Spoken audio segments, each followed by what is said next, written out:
Hey, hello, and welcome into I guess, special edition of Barry on Deck. That's really not what this is. This is a tribute show for the Falcon, Fred Faour, a man gone too soon. I set aside this time and wanted to put together something to honor a man who has really touched so many people in this city beyond just sports media. I got to be honest with you folks. Well, first of all, let me introduce myself for those of you that may not know. My name is Barry Laminack, and I spent the better part of 10 years at ESPN Radio, and I got to know Fred really well, and Fred helped me a lot during my radio career. He was always very kind to me, and dare I say, even unnecessarily kind. And when I found out Fred passed, it broke my heart like so many of us. And I just thought, you know what? I really want to put together something where a lot of us who are maybe scattered throughout the country in Vegas and in Denver, and maybe no longer at the station, and maybe no longer working with him, can kind of all come together in one place and share some stories and memories and laugh and maybe cry and toast and, talk about a man who touched us deeply. And I got to tell you, I got to be honest with you. I learned a lot putting this together in a very short time. And first of all, I just want to apologize if there are hiccups, if there are problems. I had about 2 days to cobble this together. There's a lot of moving parts. There were a lot of folks who were very gracious with their time on a short deadline, who agreed to bend over backwards to make this happen. So I just thank them all for being nice and not getting impatient with me as we tried to make this happen.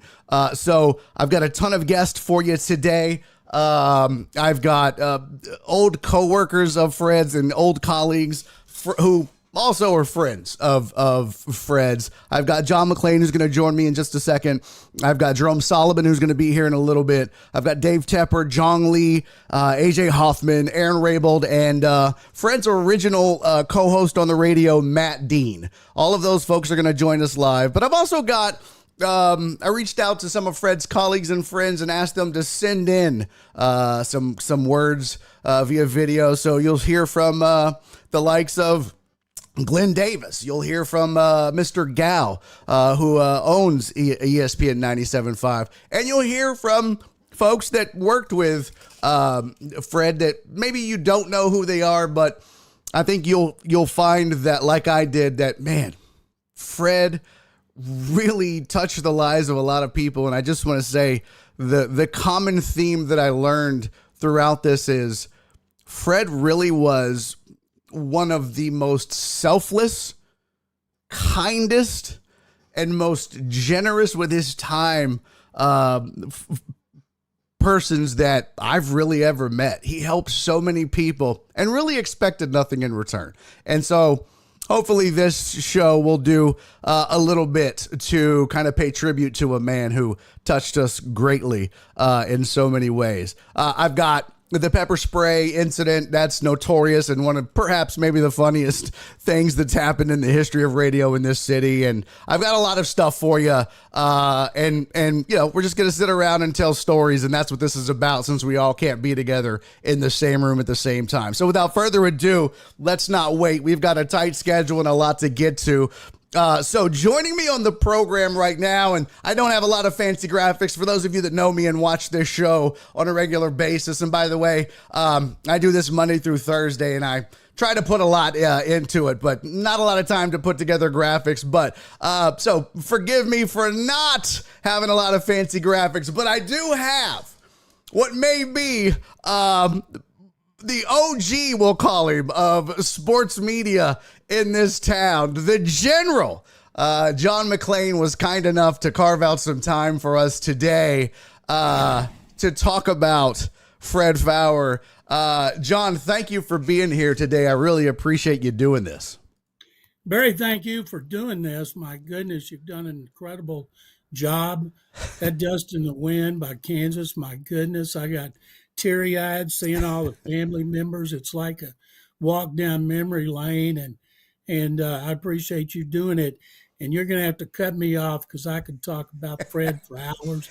I started making a list of stories that were most memorable, and I'm going to kick this one off. First of all, I got to say, Fred came from a sports writing family, an editing family. His mom, Pat, was a terrific sports writer. His dad, Big Fred, basically ran a Chronicle sports department, even though he wasn't the editor, but he put out the paper 5 nights a week. And he was my first mentor at the Chronicle when I came here from the Waco Tribune Herald. And Freddie was just a pipsqueak. In fact, it's always been weird for me to not call him Freddie, because that's what I've known him. And he was just a child back then. And so I apologize to this for his mama, Pat, because I'm sure she's going to hear this story for the first time. Maybe, first of all, condolences to Pat and Patrick and John Paul, his brothers, and then Will and Katie, his daughter, and all the family members who are still alive and worship Freddie. And then he's got so many fans and friends because he worked in a lot of different venues, and they were all public except for teaching, and even that kind of was. And he touched a lot of people who are very sad. And I'd also like to encourage people. We've got the GoFundMe going on for Fred and his family. They're almost to their goal of 10,000. I'd like to encourage anybody to spread the word and please contribute to give Fred a great send-off. And so the first story I'm going to tell you is I'll tell first one and last one, and they were both involving his dad, Big Fred. Big Fred was a character. He was outgoing, half crazy, one of the best newspaper men I've seen in my 52 years in the business, and everybody respected him. And sometimes he would bring Freddie, back when Freddie was just a child, on Saturday night, and he would have him running around the old sports department at the Chronicle downtown. And the sports department was connected to the newsroom and the business department. Fred would tell Freddie, "Now, son, make sure you stay here." And but hey, he was a child. He was probably 8 years old, and he was running around the newsroom. And one time, Fred told Freddie, "Just crawl under my desk here." And so he did. And Freddie got real quiet. And I looked over, and Fred had opened his lower desk drawer that was infamous in the sports department. And I asked him, "How'd you get Freddie to be so quiet?" He said, "I gave him a couple of magazines." I said, "What'd you give him? Sports Illustrated, Sporting News, Sport?" "No, I gave him Playboy." And we never heard another word from Freddie all night. Well, I tell you what, if ever there was an origin story for Fred Faour, that explains a whole lot if you ever listen to the Blitz. That's fantastic. Barry, it was so funny watching Freddie through the years grow up. Next thing I know, instead of being under his daddy's desk, he's sitting in front of a computer editing copy and writing headlines. And then he became assistant sports editor. Then he became the sports editor.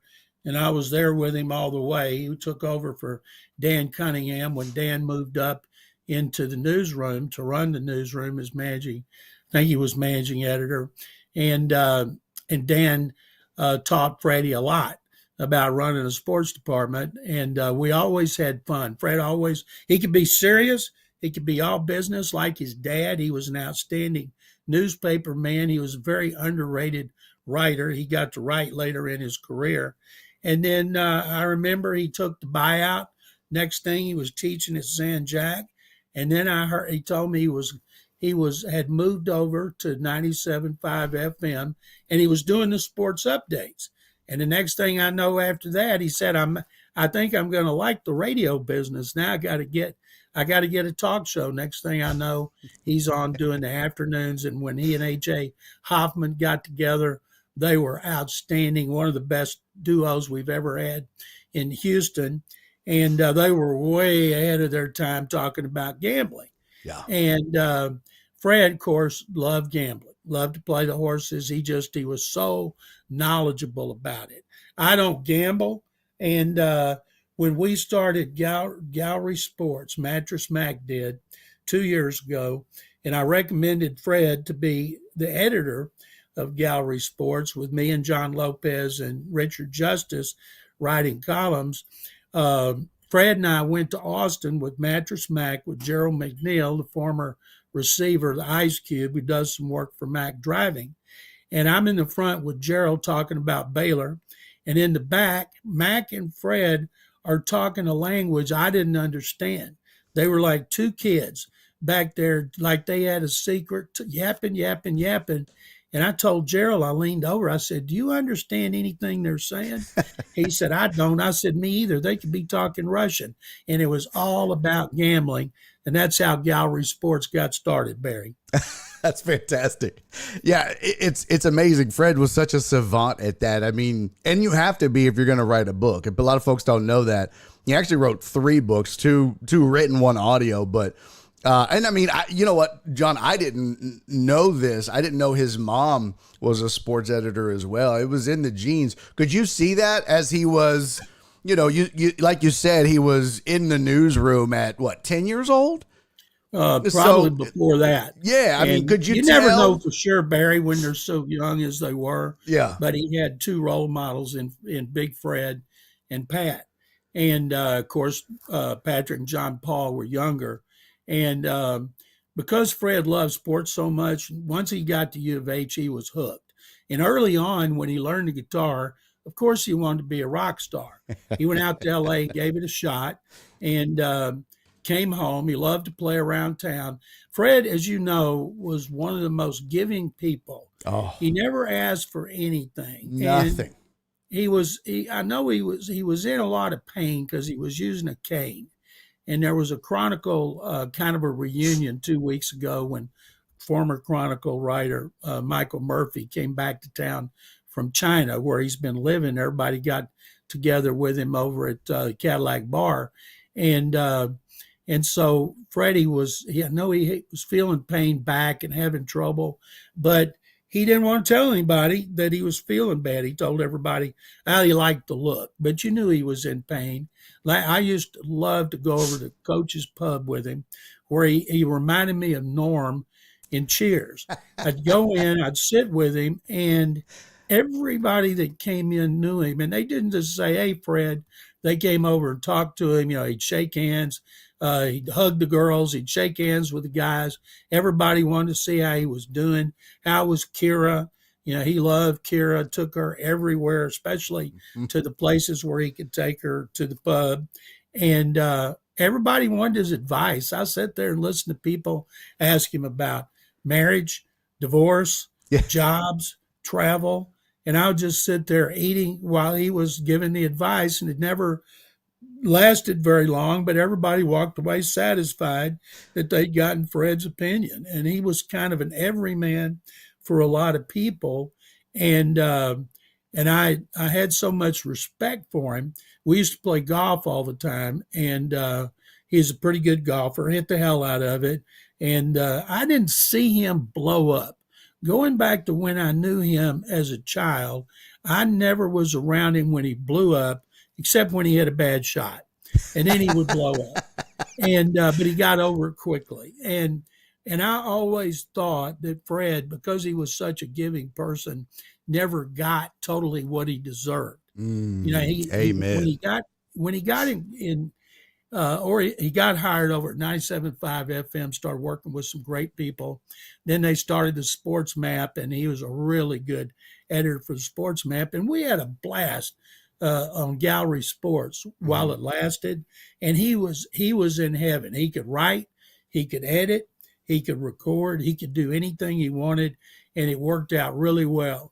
We'd get together, he, Freddie, me, Richard Justice, John Lopez, like getting a rock band back together because we'd all been at the Chronicle, and Fred would always hold court. One of the reasons we always liked him as a boss, we knew that if we asked him something, his advice was be good, but he trusted us, Barry. He never tried to tell us what to do. He'd say, well, what do you want to do? What are you writing? Like I'd travel a lot. There were 8 years where I was covering the NFL, going around the country between the loss of the Oilers and the third year of the Texans. I didn't cover them the first two. And I would check in with him and tell him what I was doing, what I was going to write. And he always signed off on it. He was the perfect boss. Wow. Yeah, it's crazy. I kind of got that vibe too. I mean, I didn't work for Fred. I worked with Fred, but in a way, he always, it's when I talked to everybody that was around Fred, he always kind of felt like a boss, but that's that, or a mentor to really everybody. You know what I mean? He would give advice, but it never felt like preaching or like he was telling you what to do.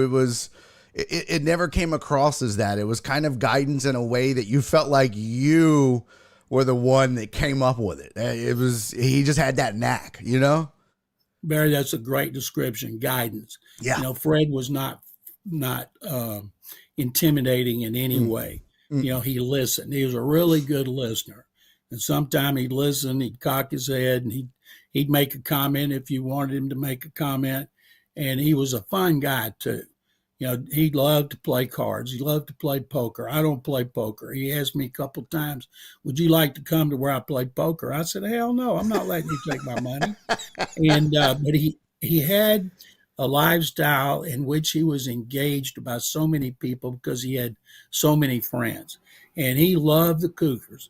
Boy, when he died last week, I know he was so fired up about the Cougars being number one in the country. Knew they'd be a top seed. He would have been mad that they got beat by Iowa State, but he'd been pumped, really pumped about the NCAA tournament because he loved the Cougs. I used to go over and watch some Cougar games, play football at Coach's Pub with him, a few basketball.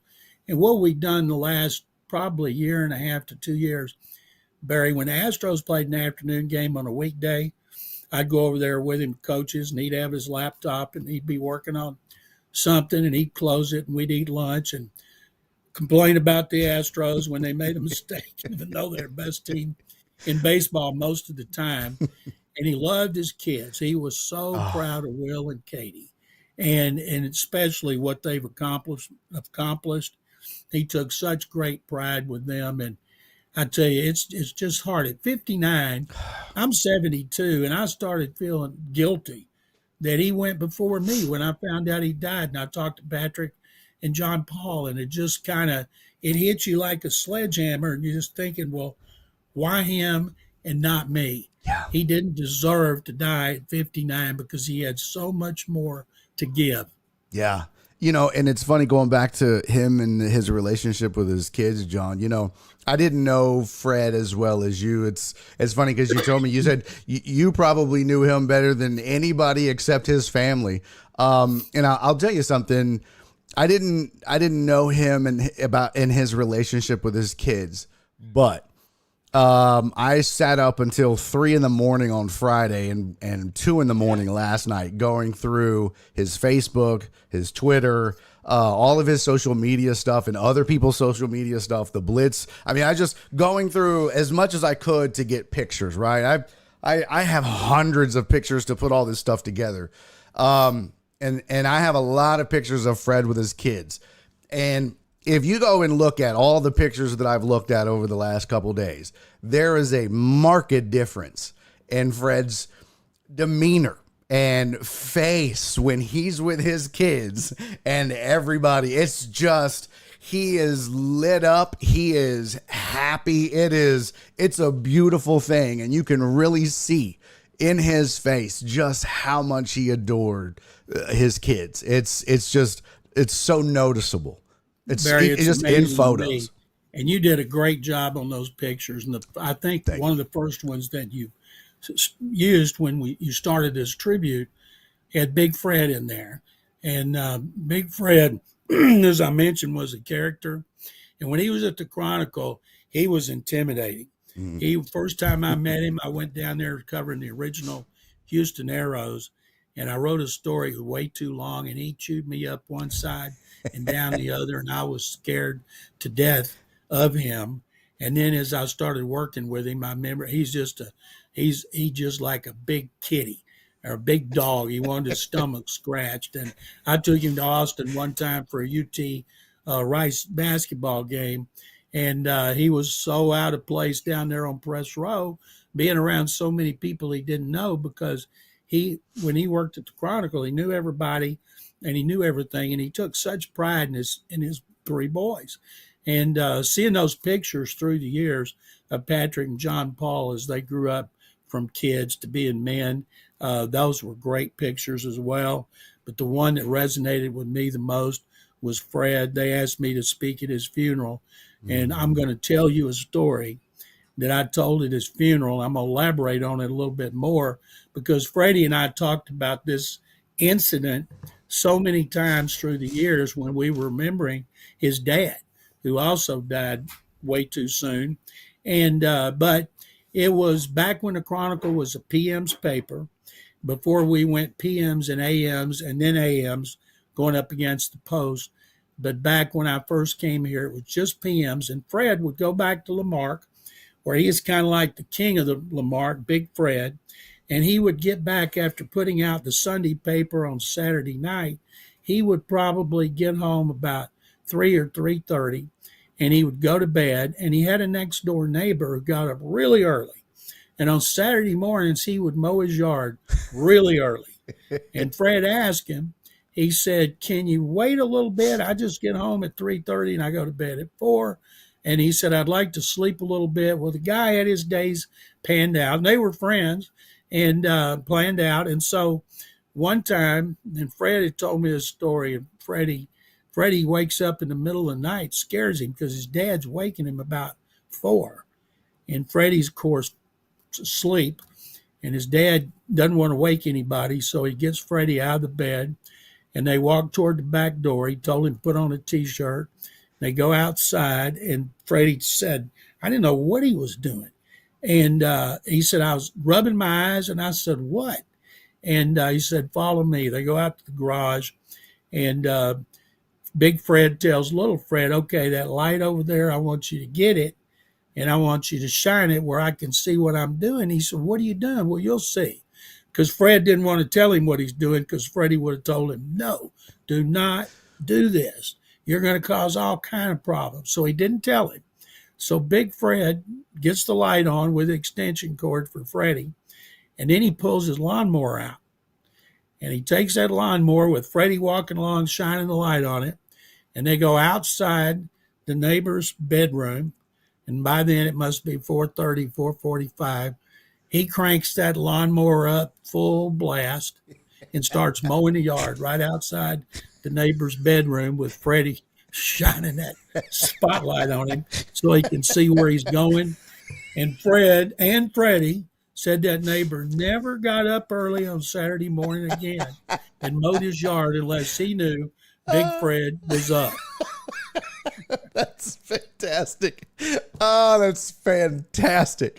I wanted to go back for a second with your time at the Chronicle with Big Fred and Freddie, Little Fred. Was his management style, you talked about the kind of boss that he was and how you were kind of intimidated by Big Fred. Did Fred, but Little Fred or Freddie, did he end up picking up some of that from his dad, or did he end up being his own kind of boss? Like, what was it? Was there crossover? Was there, did he talk about that? Was he wanting to be his own kind of boss, or how did that work out? That's what he turned into, Barry. He watched his dad, and I never really talked to him because I had such great respect for Big Fred. And Big Fred was a great copy editor, headline writer, great news sense. And he could do it on deadline. When everything in a newsroom on Friday Night Football, when everybody's going crazy and they bring over people from news side and they pay them overtime to come over there and work, most of them don't last because it's too frenzied for about 4 hours on Friday Night Football in the state of Texas. And so Fred oversaw that. He oversaw putting out all the paper. And when he made a judgment to move a story, or he could move things around because he was in charge of the layout, When you get an open page on a Sunday, it's blank.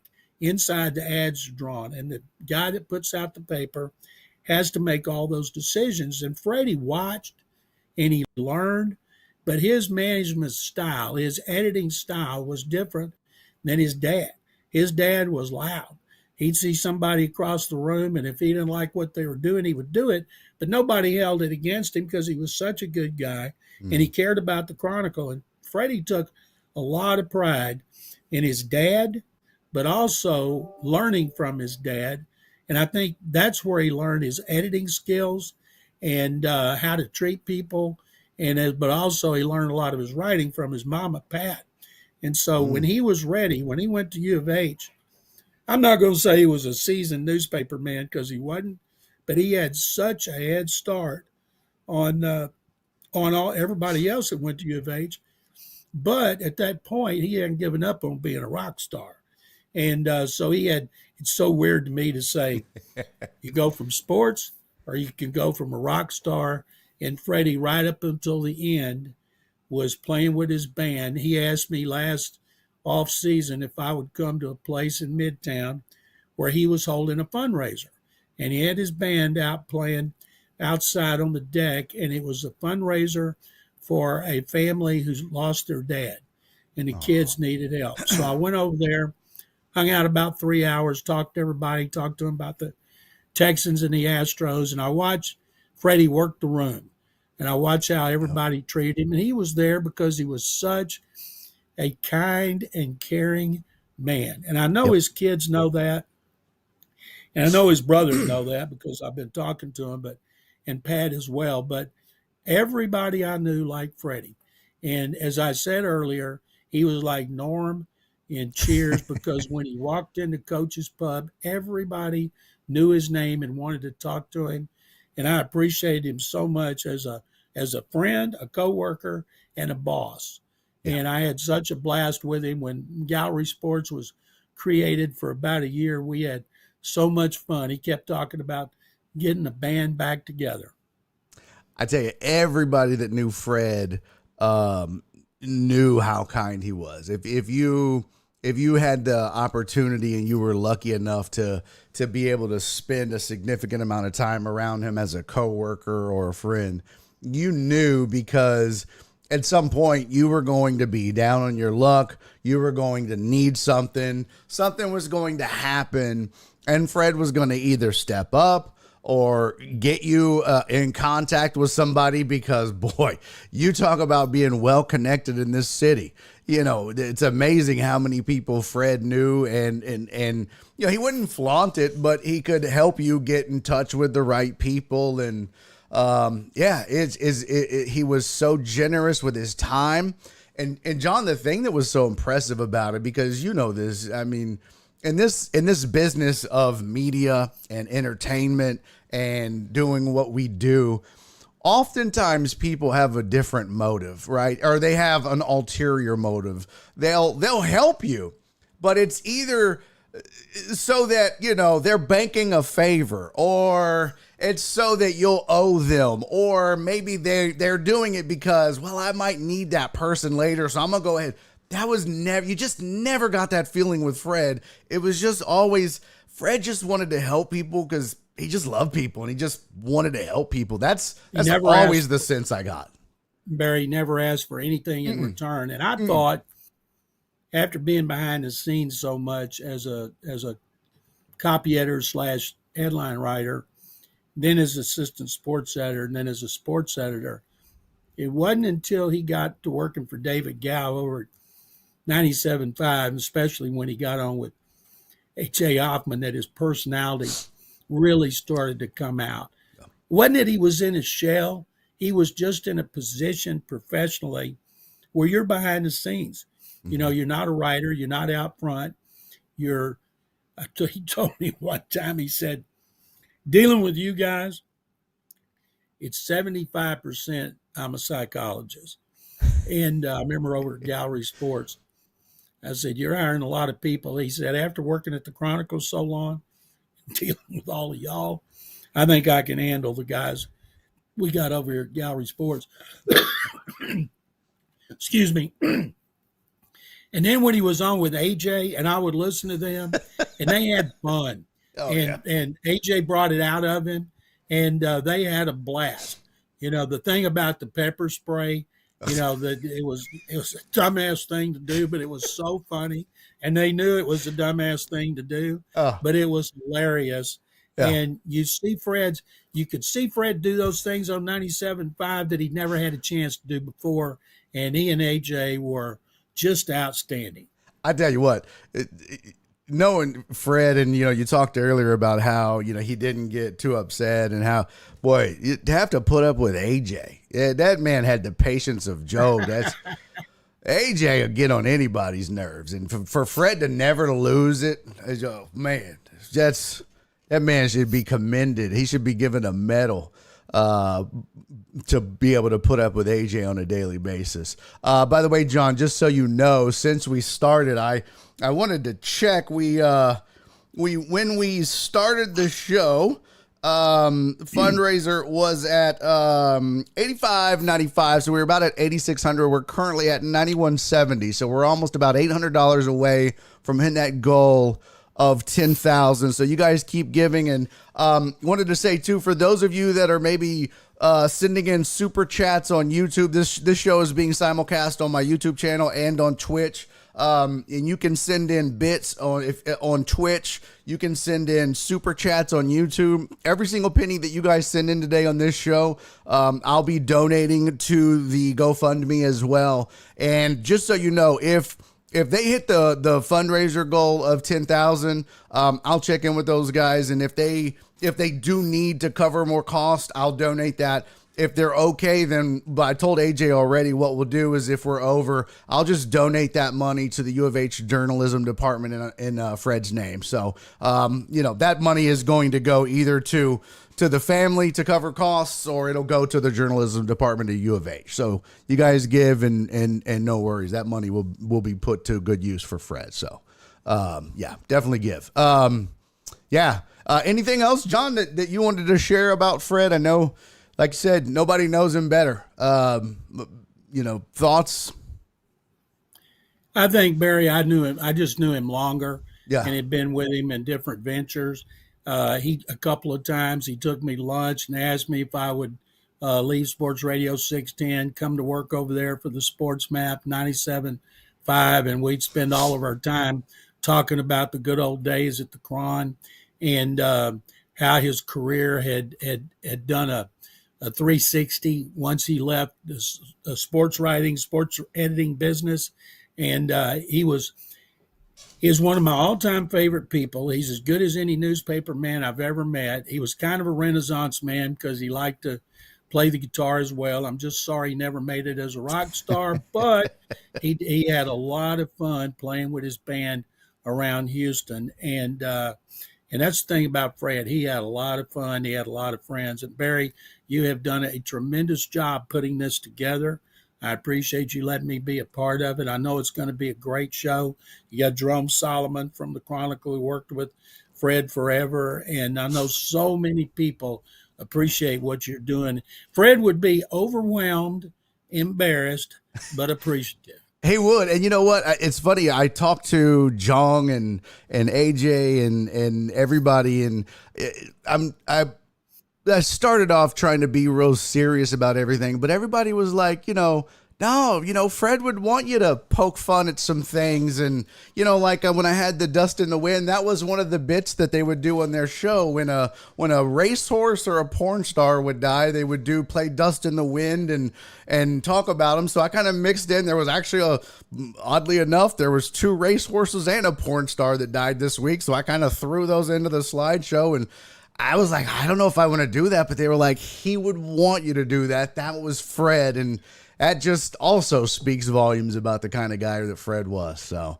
John, I appreciate you taking the time to do this. I'm texting you at 11 o'clock at night, and you were so kind to respond and hang in there. And I know I was throwing a ton of stuff at you. Thank you for being a trooper on this, man. I really appreciate it. Thank you for giving me the opportunity, Barry, and thanks to everybody else is contributing. I know Fred, he told me 2 weeks ago he was praying that the at the Cougars, we're going to win the national championship. Now he'll be praying a little closer to God, so maybe the message will get through. Thank you, Absolutely. Barry. John, I appreciate you. Thank you so much, man. All right. John McClain, everybody from Houston Chronicle and Gallery Sports. No one does it better, man. A true legend in Houston sports right there. And I was thrilled, you know. I sat down and tried to come up with a list, and I really just leaned on other people to come up with a docket of who should be involved in a show to honor a guy such as Fred. So, yeah. Well, coming up in just a second, I'm going to be joined by Jerome Solomon. He's going to join us here in a bit. But as I promised you, and by the way, again, if you want to donate, you can just certainly go to the GoFundMe. You do not have to send in super chats. You do not have to send in bits on Twitch. You just go to the GoFundMe and do that. The link is it'll be posted in the chats. If you're on Twitch, you can just do the exclamation mark and type in, I believe it's GoFundMe. The mods will do that as well. But real quick, before I bring in Jerome Solomon, I did ask a lot of folks who could not join us live. It was just impossible to get everybody on. But I did ask them to send in some, some thoughts and give us their, words. That and share with us some of their thoughts on Fred. So I wanted to play those for you right now, and then we'll be back with Jerome Solomon. So here's our first tribute video for Fred Faour. Hi, I'm David Gow, and I thank you, Barry, for organizing this opportunity to give a tribute to our friend Fred. As some may know, Fred Faour was at ESPN 97.5 while it was still owned by Cumulus Media. And then Gow Media came along and bought the station, and Fred came over to Gow Media with it. And that was one of the great things about at least my time in media, was the chance to get Fred and to work with Fred and to get to know Fred. So let me offer 3 remembrances. First is, Fred had a wonderful sense of optimism. He always believed in great outcomes that were on the horizon. So he was, in addition to being a show host, he had all these side projects that were going to make it big. He would write a book and tell me it was going to be turned into a movie for millions. He would declare that we should launch a website and it will attract millions of audiences, and of course we'll sell it for millions. Or he would create audiobooks, and we were going to do all these big things with the audiobooks. But the point is, look, some of those things really, really worked, and some of those things didn't really work. But what was consistent throughout was Fred's sense of optimism. And I loved it about him. Always upbeat, always thinking ahead. He always had a vision that the next hand of poker would be the big winner. Second, Fred had a wonderful sense of humor, and I would call it a self-deprecating sense of humor. He was always poking a joke about the quality of his hairline or the size of his belly. And I think as he became famous, as he became well-known, that self-deprecating sense of humor made him very approachable to people. So wherever we would go, when he would be out on remote broadcast, people always felt they could approach Fred. He was one of them. He had pulled himself down. Even though he'd attained some levels of success and notoriety, he was so approachable through his own self-deprecation. Loved his sense of humor. And thirdly, I just want to highlight how beloved Fred is. Beloved as a show host and beloved as a person. I mean, we all know as a show host, Fred and AJ and Fred, the Blitz, it was a wildly successful show. When we look at the history of sports radio in Houston, it has to go down as one of the most iconic, most successful duos in the history of sports radio in Houston. They did really, really well. Together, they were symbiotic. They were Fred and AJ, Bert and Ernie, Heckle and Jekyll, Batman and Robin. Pick your famous duo. Fred and AJ on the Blitz had an extraordinary run. And then secondly, Fred was beloved by so many people. It's been really interesting the last few days. All kinds of people have come out of the woodwork. They've sent me calls and texts checking in. How could this be? How could we have lost the Falcon? He's left too early. But know that he leaves with a lot of love and a lot of people who have a pit in their heart today because they missed the Falcon. And I think I speak for everyone collectively when I say, to the Falcon, fly free. Fly free, Fred. And thank you. Hi, I'm Todd Farquharson, and I had the pleasure of working with Fred Faour for over 10 years at Gal Media and ESPN 97.5. It was quite a ride. And one thing I was reflecting on that I loved about Fred is he was a team player. He's the guy who he had his oar in the water and he was paddling in the same direction, and he wanted all of us to win. And I think he inspired others by having that quality.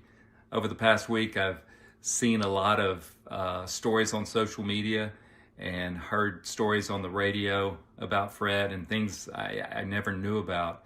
And it was awesome to hear because he really did have a generous soul. Of course, I can't think about Fred and ESPN 97.5 without thinking about AJ, he and AJ, the Blitz. I feel like I was here for the golden age of the Blitz. It was truly a special and unique show. I would joke with advertisers, I'd say, they've been together so long, they're like common law married, and they really were. They were kind of like work wives. They would nag each other on the air. They would love each other. They would poke each other. Not like that, you degenerates. No. They would have fun with each other. But it was always a terrific show, and we were along for the ride. And that was something special we all got to enjoy for a long, long time. And as I was thinking about, there's so much to say, but I thought, what's one attribute I appreciate about Fred? And that was the quality of hope. Fred had a lot of hope. He was a hopeful person, but a hopeful dreamer too. I remember him telling me, hey Todd, my novel's coming out. I'm gonna finish this thing up. It's gonna come out. Okay, all right. I don't know anybody that has written a novel. That would be cool, Fred.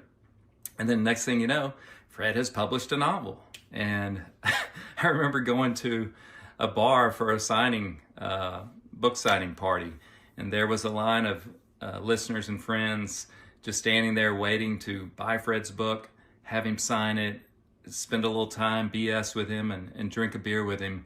And it was so cool. They were excited, but I could just feel the joy. It was tangible, the joy that Fred was feeling in that moment. So that was really neat to see. But so hope is definitely a quality I admired about Fred. At the end of the day, we're all going to miss him. I'm grateful for the collective memories that we have, and it's neat that everyone's sharing those because we can all be lifted up by that. But we will miss you, Fred. Cheers, brother. There are going to be plenty of people that have way better stories about Fred, so I'll try to keep this brief. Even though we both loved whiskey and guitars and poker and music, we didn't really hang out. Fred was always a way more social person than me. So I wasn't really sure what I was going to say here. So instead of trying to come up with an anecdote about Fred, although there are some good ones, like that time that he and AJ recorded the Whiskey Podcast and Fred got so blasted that he slept for 3 hours straight in the office and they had to wake him to do his show. But in lieu of a funny story, I just wanted to say some things that I wish I could tell him that I didn't get a chance to. I wish I could tell him how lucky I was to have known him and to be his colleague. I wish I could have thanked him for trusting me and empowering me as a teammate. I wish I could have told him how much I appreciated all the nice things that he ever said and all the credit that he was so selfless to share with others. And lastly, I wish I could tell him that the most important lesson that he taught me was the one I learned best after he left us. And that is the impact that one person can make on so many people just by being kind and generous with their time. And so from the bottom of my heart, Fred, we all will miss you. And we are all super angry that you made us feel this sad. Sports to you, Falcon. Hey everyone, my name is Michael Carroll. first off, just before saying anything else, I just want to send my condolences to Fred's family during this time. I can only imagine what you all are going through right now, and my thoughts and condolences are with you guys. It's sad. I had the opportunity to work with Fred for 12 years at ESPN 97.5, and the very first time I got to work with Fred is a time I'll never forget, because it was probably what I would consider my first like major opportunity at ESPN 97.5, and that was to fill in for our morning show producer, Abel Rodriguez at the time. Fill in for him on our broadcasts of Mike and Mike and Colin Cowherd. And in that, I would run traffic updates and sports updates. And the sports updates were live, and the anchor at the time was Fred. And I was there for 2 days filling in, and the first day I think went okay for the most part. And he kept things light, was cool, was working with me on stuff, and, just helped me through it. And then the next day, all the technical issues possible happened, of course. And he just kept things light and kept me like balanced, or, whatever the word may be. He just kept me focused on it, and I didn't let my nerves get the best of me, kind of thing. And I appreciated that so much. And, I think a lot of folks that have worked with him, especially if you were like me, a younger producer or a younger host or whatever, he would always try and help. And I think that's something that we've all seen stories of over these last few days. And the amount of people he's helped in radio is vast. And I wish I could thank him more for what he did for me that day.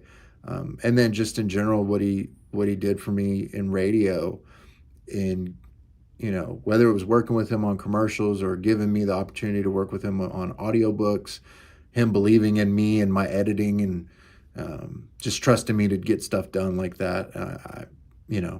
It gave me more and more confidence in myself, and something that I struggle with. And he helped with that.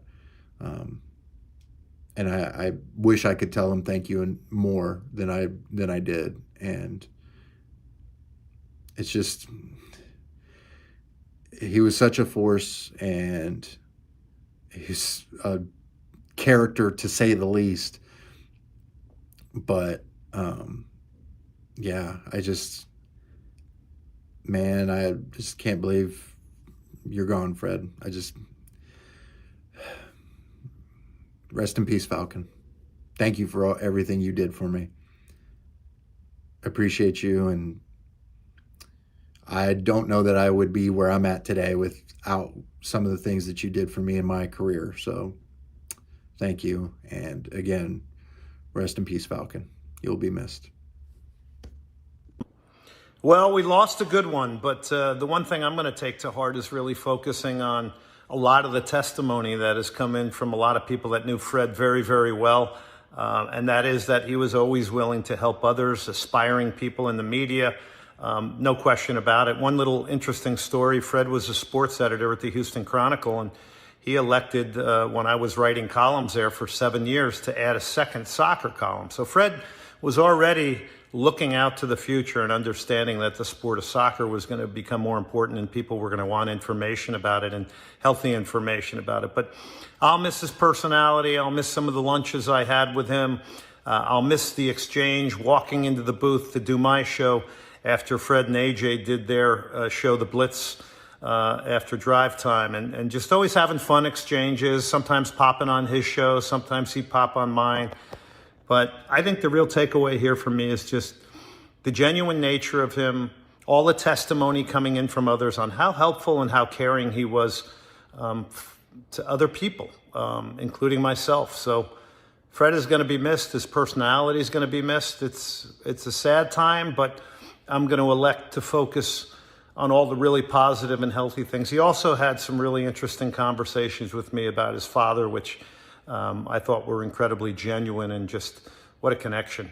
Anyway, my life was made better because I knew Fred. I know that for question, and I know everybody else probably feels exactly the same way. All right, that was our first set of tribute videos that I have for you. I'll have another set coming up here in just a bit. But without further ado, we're on a schedule. Of course, everybody's donating their time. So coming up next, I want to bring in another good friend of Fred Faour's and a good friend of mine as well. And joining me on the program right now, Jerome Solomon. Jerome, how are you, buddy? Uh-oh, I got no audio from Jerome. Let's see here. Hello, Jerome. Uh-oh. Let me see. Try it again. Go, Jerome. There we go. Oh, wait. That might be Dave. I think that's Dave talking. Hold on here. Yeah, Jerome, I got no audio from you, buddy. Disconnect, reconnect. Try that real quick. Yeah, no, disconnect, reconnect. Yeah, just do that real fast and come right back. There you go. I can hear Dave. I see Dave's got audio. Look at Dave being all professional. Let's see. No, I still don't have audio for you, Jerome. I don't see anything. Just bounce out and bounce back in. You know what I'm going to do? I'm going to bring Dave in real quick, Jerome. And then we'll bring you in as well. How about that? Okay. He's like, you know what Jerome's going to do, Dave? Dave, you know what's going to do? He's going to say it's because I'm black. Watch. He's going to say it's because I'm black. Watch. Look, he's already doing it, Dave. Look at him. Dave, tell me.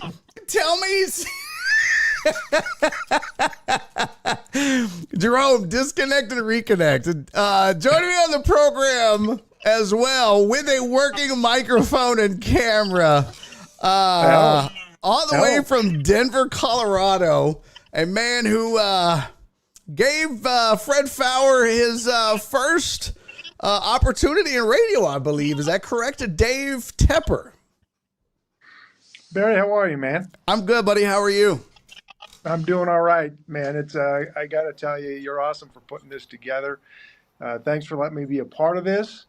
And you put a lot in here, man. So I know the Falcon is listening, watching, and would be proud of you giving us a chance to do all this. So thanks for letting me dip into this thing for an hour. And in fairness, I can't entirely take credit for Fred getting on radio. Okay. And when Jerome, if he ever figures out, he's there. I can hear him. Can you hear him? Can you hear me now? I can hear you, Dave. Can you hear Jerome? Good. Yeah, I can hear Jerome. Okay, there we go. Go ahead, Dave. Go ahead where you are. This is good. Yeah. So Barry was saying that I deserve credit for getting Fred into radio, and that's not entirely true. I think Jerome probably deserves more credit than that, because John Medani, the original program director for ESPN Houston, he put that whole thing together initially. He put the afternoon show together with Jerome and Jorge, and then he brought me in because John and I, a lot of us on this call will know John going back to our days in Austin together. He brought me on to produce Jerome and Jorge, and I was learning how to program a little bit behind the scenes from Medani. And so, Jerome, was it you who actually introduced Fred to John Medani?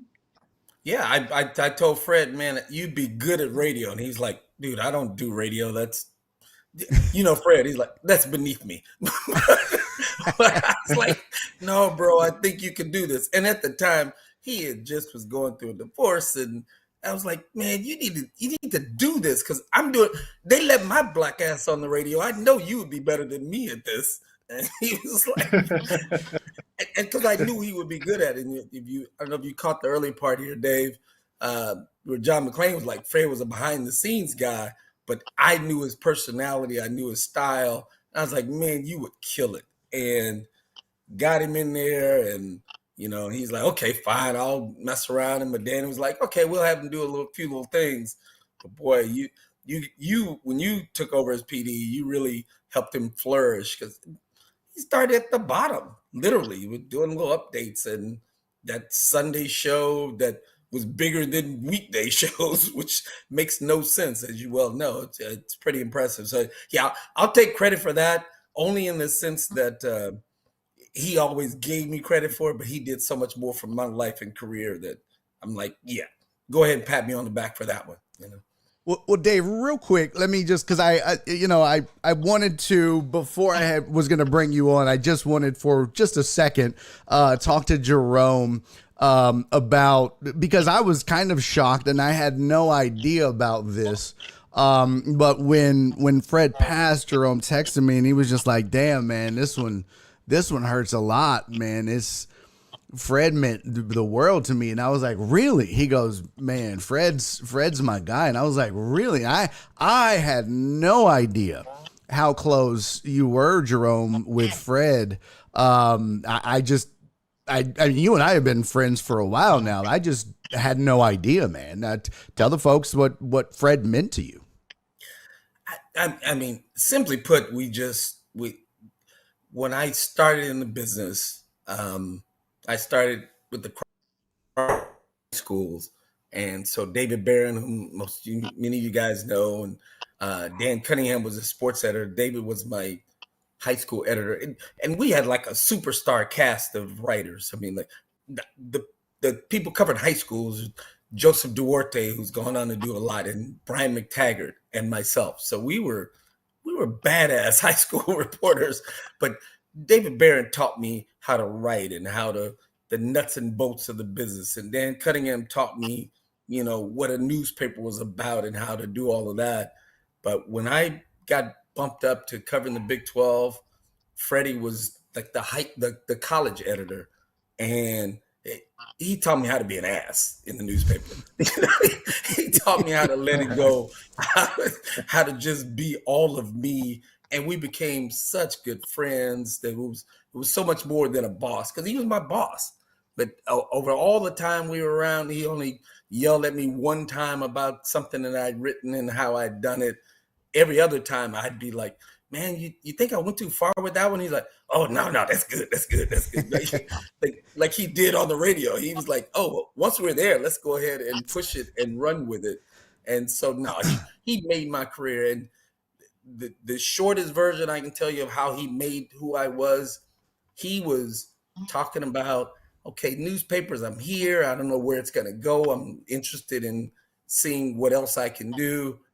And I left the Chronicle to go to the Boston Globe to cover the Patriots. And he was telling me then, "You got to go take that job." Dan Cunningham, the sports editor, was like, "We want to keep you. We'll give you a huge raise to stay, but it'll be good for you to go take that job, because that would be good for you as a person in your career."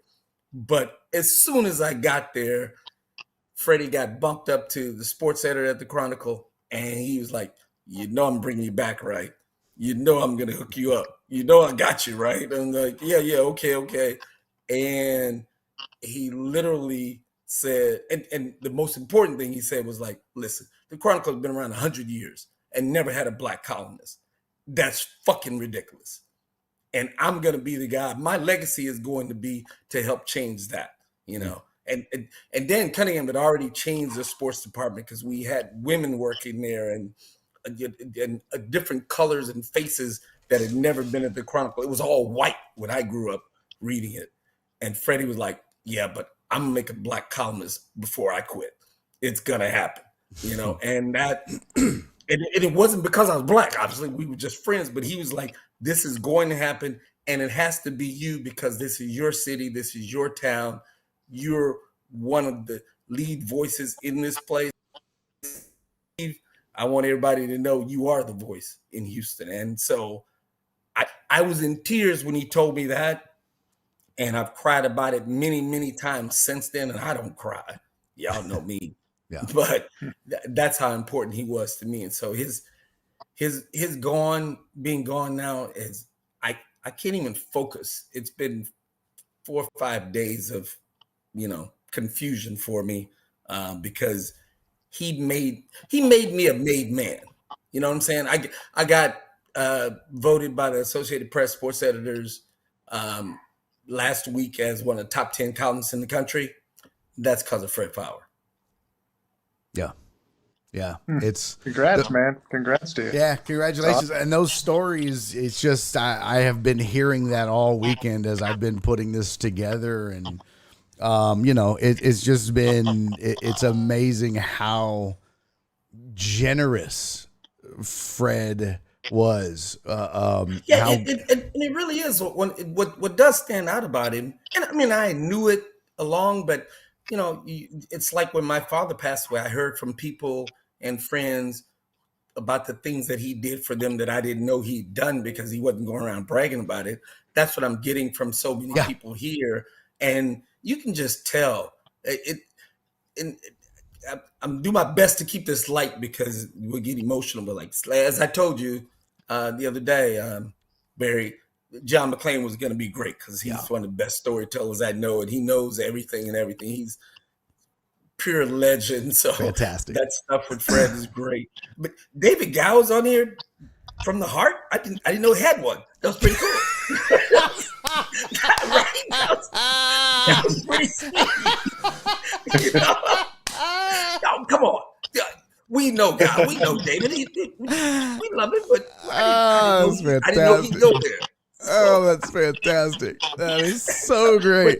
But Fred can bring that out of you. And it's like that's my boy. That's my dog. He bring that out of you, you know. And Glenn Davis with the, you know, walking into the studio after the blitz, he didn't bother to mention there were dildos left on the table or anything. He just, you know, he played off. Like soccer matters after the blitz was two different worlds. Oh my gosh. Could you imagine? and I can't do it, John McClain. I can't tell you Freddie stories because they're many of them X-rated and, you know, not to be shared, and you know that's one we know. I know what we know, you know, and it's one day I'll get back with him and we'll go over them again as we've done over time. But many of the stuff we've done was just he lived such a good life, such an energetic, fun, engaging life, you know. And it was rare to see Fred kind of down in the dumps, you know. I mean, he had his moments like we all do, but it was just rare to see him really, you know, just, I don't know, in a bad mood or depressed or, you know, he was just one of those dudes, man. I used to always mess with him about it. I don't understand. He liked people. He, like Tepper and I, we don't even like people. We deal with y'all, but we don't even like people. But Fred actually likes people. Look at Dave laughing because he knows it's true. It's so true. Yes. That was one of the funny things, Jerome, was like we would go out and do remotes and live broadcasts, and we always love our listeners. Of course we do. We know we wouldn't be doing anything without them, and it's been awesome to see how the Blitzers have just been coming out and showing all their support. But I tell you, I mean, we were similar in that to go out to the live remotes, and it was just you know, it wasn't, you know, I wasn't the most socially wired person, you know, to be able to just hang out with listeners hour after hour after hour after hour. And that was not Fred, man. Fred just absolutely loved to hang out with people and the listeners. As much as I loved him, like you said, I just wasn't as wired socially as some folks are to go and hang out hour after hour. But that was not Fred, man. Fred was absolutely a people person. You're totally right about that. You know, it's funny. I'll share with around him. Like people like what I do or write or say, but they don't spend that much time with me. Hell, I know I don't. But Fred could sit at a table and people, fuck you, Barry. Fred could sit at a table and people would sit there for hours soaking it in. As McClain said, people would come to him asking advice about marriage, and we're like, well, he don't know nothing about that. And listen, this is not lip service because I won't use names, but somebody messaged me and shared a story. And she said, you know, she had tried out for Rock the Mic, and her husband, she had said her husband was fighting in I think it was Iraq. And something was happening, and I forget the exact details of the story. I mean, I could look it up, but basically what happened is Fred pulled her aside and said, "What's going on? You know, how's your husband?" And she said, "Well, you know, he's really not in Iraq. He's just having problems, and I didn't want to actually say that. You know, he's something else is going on." And she said every time that Fred saw her, the first words out of his mouth were, "How's your husband?" And by name. He remembered his name. You know, and think about, you got to remember, how many people would Fred meet on a daily basis doing what he does? And he would still remember her husband's name and bring it up and ask how he was doing years later, checking in on it. That's the kind of person, a people person, that Fred was. Just absolutely amazing. Yeah. Along with that, I mean, like I said, that people person, that personality, the wild man that he could be, hell of a karaoke singer, because he could belt them out. Which could he sing? I never heard him sing. Was he a good singer? Dude, seriously? I've never heard him sing before. He could blow, man. Didn't look like it, but yes. I mean, well, we've all seen the what was it? the leather, look. Oh yeah. That's in the slideshow, 100%. Yeah. But no, he could sing, man. I'm surprised you never caught that, Barry. No, he could really. He loved it. He had and he fun. loved it. I remember one of the early events that the Blitz put together was Blitz karaoke, and Jong and AJ can tell you about that. And we got it sold, and Blitz karaoke went out to a karaoke bar. The guys did a show live from I think they did it live from the place. I don't remember, but I remember going to it, and actually Jong on his Twitter actually sent out some great pictures that were just awesome to see. And one of those, I'm quite certain, was from I swear it was like Glitter Karaoke was the place, if I remember right. And I remember Fred going up, and he loved this thing so much he took it so seriously. I think he did like something. And this was performance. He wasn't just karaoke. He was performing. Yeah. He was like he was truly putting on it. Yeah, like if most people go around and karaoke, they just go fuck around and they just kind of like to have a good time. And Fred was having a good time, but man, he took this so seriously, and it was just so funny to see him, because he was good. I don't know if he's as good as he thought he was good, but he was good. He was good enough. He thought y'all should be paying to see this. That was my boyfriend. But hey, to his credit, I didn't have the balls to go up and do that. I'd have cleared that room out. But I remember him being up there, and I think he had his leather jacket on, and I swear it was like a Queensryche song or some cheesy old hair band.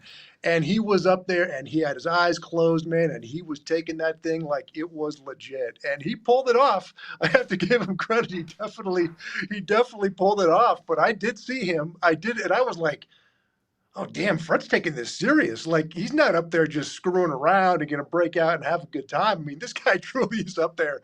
He used to love the Blitz karaoke shows. I remember that. And he was good at it. He was definitely good at it. And I'll tell you, part of that is, and everybody's mentioned it because it is very true about his gambling nature. And I was talking to someone else about he has an interesting or odd timeline of, he left the Chronicle, came back, did some other things, etc. And I was like, Fred was a gambler. Fred believed in himself. He believed he was going to win. So going up on stage doing that, he's like, I'm a star right now. He never lacked any self-confidence whatsoever. Even with his other people like, oh, he's self-deprecating. Now he's self-deprecating just because he knew he was funny. But no, Fred believed in some Fred, and he had reason to, because he was so talented across the board. But man, he took risk in life that I wish I was bold enough to take, because he just, I've been making it happen. And man, it's just, the move to radio he left the highest ranking, one of the highest ranking jobs at the Chronicle as a sports editor, and just left it. Like, because he believed in himself. He believed he can get it done elsewhere, and that's just the guy that he was. And I mean, he taught me so much. I've been thinking through some stuff over this time of our moments together. And like I said, he's like, man, I'm going to make you a columnist. So, and I know it's a standard thing, but I worked for the Chronicle for 10 years before I left to go to Boston. He flies me back to Houston and puts me up at a hotel for interview, breakfast, lunch, and dinner, and, great, and others that whole weekend. But as soon as I moved back from Boston, I literally left Boston on a Saturday to come back to Houston after I accepted the job and the offer from the Chronicle to return. And U of H was playing Grambling that night in football. And there was nothing I could do other than get right to that stadium to hang out with Fred that night and have a good time. He loved him some U of H. And I'm telling you, I love Kelvin Sampson. I've known him for 25 years. When Fred and them made me, go to covering the Big 12 in 1998. And if U of H messes around and wins the national championship this year for Fred, I'm going to be a mess. I'm just telling you now, I'm going to be a mess. Dave, when he first got into radio, was there a lot of coaching required, or was he, was there, was he polished already? Because Fred always seemed like the guy that just kind of had a knack, kind of just got it. I don't know. What kind of walk me through the journey of Fred when he first got into radio? Well, I met Fred when John Madani, he took me to lunch to meet Fred. I think John was going to meet with him. I don't remember, but it was the three of us. We went to meet at Yao's. Remember Yao's restaurant? Yep. Right by the original station when it was owned by Cumulus. Yeah, the station was it's where 104 is now. It's right next door to the Yao restaurant at West Park in Geston. Yeah, exactly. And so I went, and that's where I first met Fred. And it was really more of an interview or a meeting or lunch that John was doing. But he was bringing him on to do like a horse racing show and a poker show, and with Matt Dean. And so I wasn't a program director at that time. I was still really spent more time on the air, and I had never really heard him, but John did. John believed him. John was a guy that has given me, Jerome, AJ, the people that John Madani has given opportunities to it's incredible, right? And he's just the kind of guy that he could just get a good sense that he could see stuff. Yeah. A quick side note that I talked to Danny recently because he's a big time producer at ESPN now. So every time you hear the ESPN at the NBA Finals or whatever, they're like, "Oh, thanks to John Madani," because he's just he brought us all, a lot of us in. And did some stuff for us, without doubt. Lives in Austin, and so he's back in Austin. And I texted him this news the same night I heard about it when you guys did. And we lost another good friend named David Anderson. David Anderson was a longtime broadcaster out in Austin. He passed last week too. It's just been a very strange week. Was last week as some people that we've just had big impacts on our lives. And so I know Madani definitely is, sending out good vibes and spirits to Fred and all the blitzers and to the friends and family. So I remember, he would do this poker show and a horse racing show. He had a Sunday morning show, and he just was, he was just a natural host. And he's not just a natural host, like he was a natural driver too, like driving a show, bringing in and out of breaks. That's not for everyone. I was never good at that. And guys, Jerome was good at that. Fred was good at that. Just people that were naturally able to really steer a show. But he was a natural. And at that time, we just had a couple of little shows on weeknights because we only had really one local show on ESPN 97.5 at that point. But I remember listening to it, and I remember going, man, this guy and Matt are both pretty good. Now, I'm not into horse racing. I don't play poker. I didn't know what the hell they were talking about half the time, right? But I knew they had chemistry. I knew that those two guys had some chemistry. Then they would veer into some more general sports topics, right? Talking about the Texans or, the Rockies or whatever, or the Rockets or, the Astros or whatever. And I remember going, well, these guys can definitely, mix it up a little bit. So the big time I put him on. So then John ended up going back to Austin to work for the Longhorn radio station, and then I got my shot, frankly, because nobody else wanted it, to be the program director of this radio station. And then 2 weeks later you fired me. But go ahead, we're not talking about me. I did, and I had to fire you by phone. Because firing Jerome was still one of my funniest stories ever, man. Because I was like, hey, you got to come in here. I was like, because I remember I got fired by phone. I was in Austin. I got fired on a Saturday night. And I was like, bitch, you're not even going to look me in the eye. And I was like, and fire me? You're going to do this over the telephone? Wow. Raise your hand if you got fired by phone. Jerome, put your hand up. Look. Wow. So I remember. He fired me twice. I remember, and I was like, man, if I'm ever a manager, I really don't want to have to let people go by phone. So I kept telling Jerome, hey, you got to swing in here. And this dude never was available to come in, ever. And he just stopped coming in. Like he just was always either just like in there for the show, then out the door. So finally I'm like, dude, I got to fire you. I got to do this by phone. So yes, that was one of my early things that happened. I'm probably the first person you fired. You did not handle it well. I did not handle it so well. Great. No, man.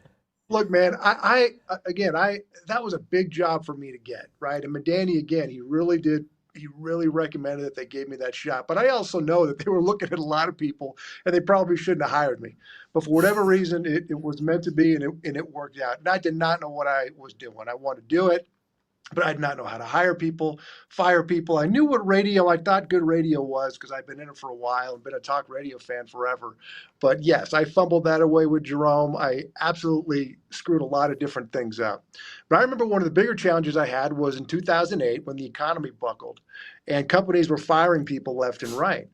And Cumulus, to their credit, they didn't fire at least people in Houston there. What they did is they put shows on furloughs, unpaid, basically time off, and you couldn't do any work.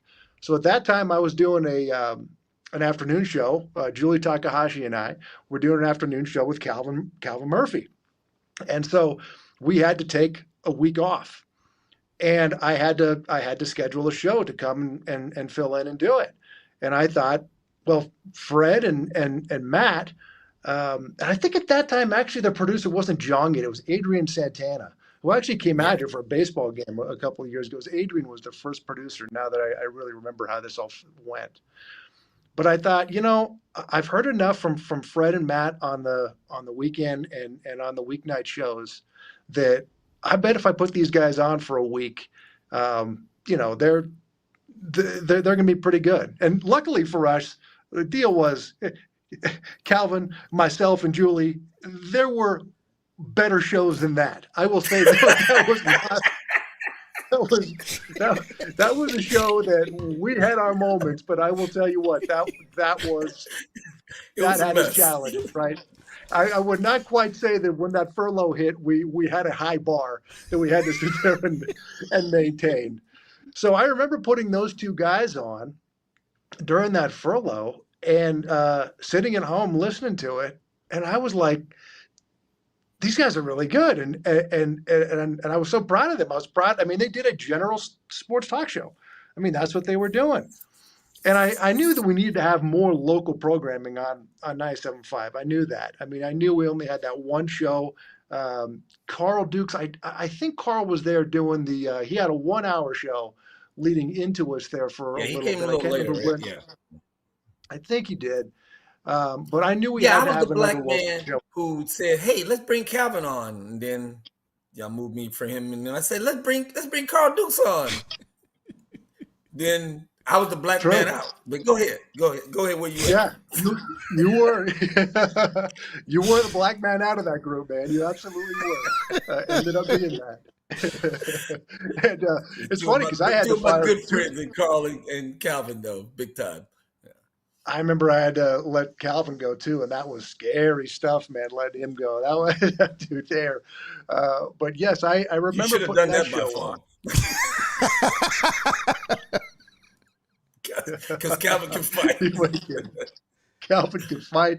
I remember some stories, man. Him putting his finger in my chest at one point and him banging on my desk. And I was like, Christ, why do I want to do this management crap? I mean, what in the world am I doing?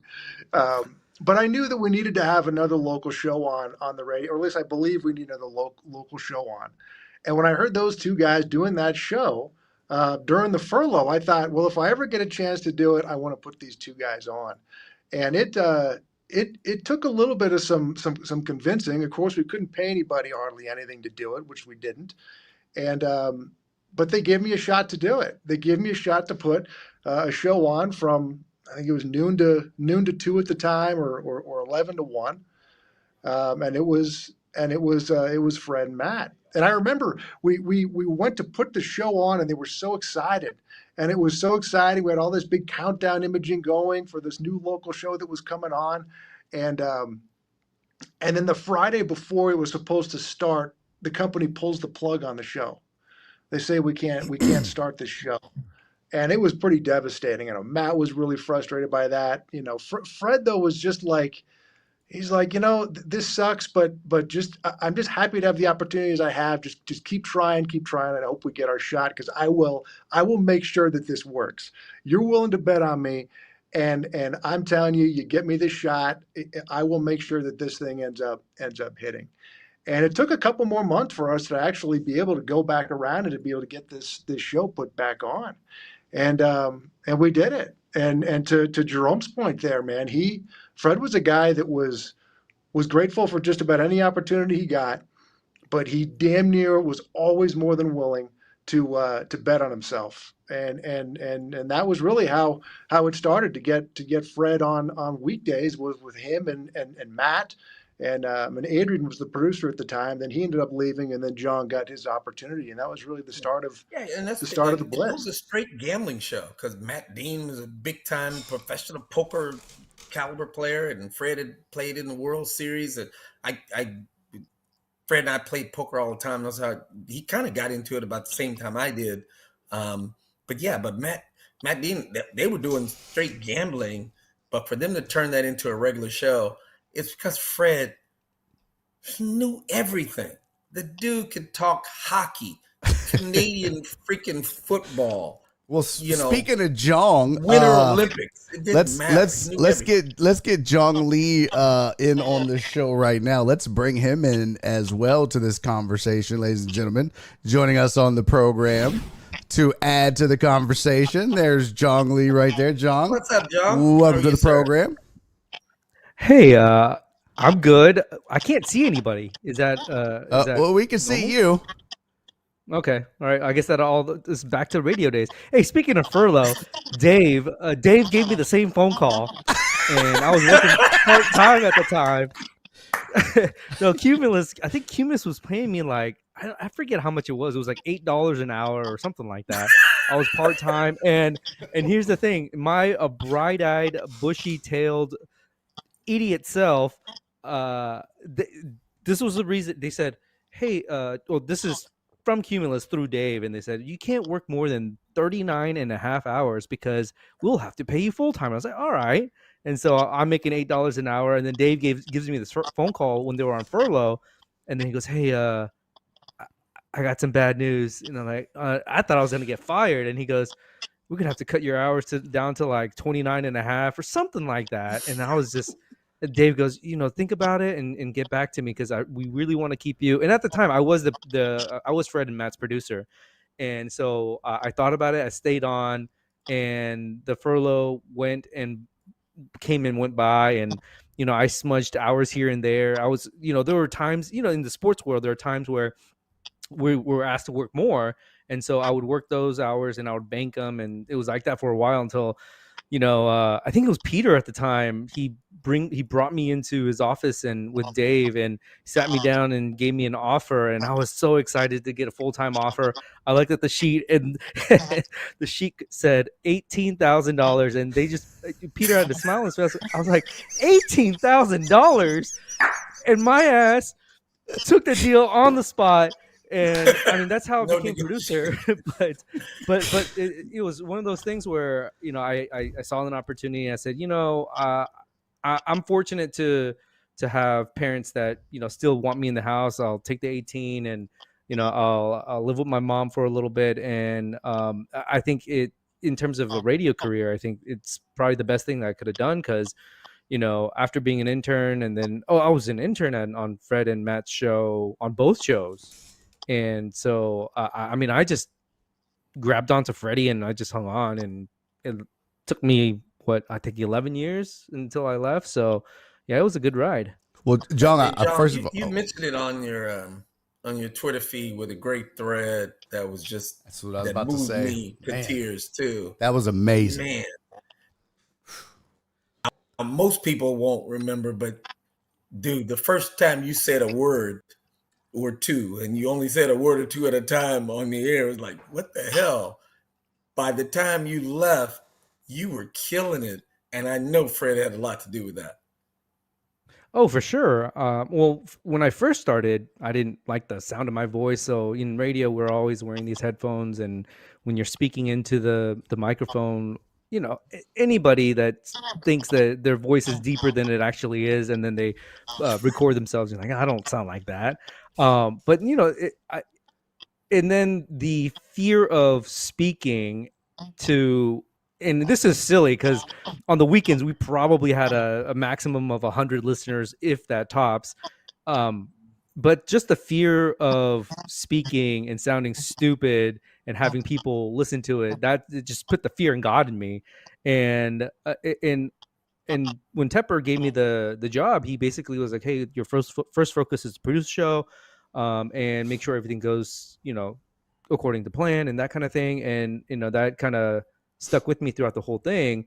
And even when I got comfortable talking, it became one of those things where it was a sticking point. It was a kind of a persona thing where I don't talk much, and I make sure everything is, going smoothly. And if there is time to interject here and there with like stats or facts or breaking news or something like that, I do it. But, my whole thing is like, as a producer, my thing is make sure the show sounds great.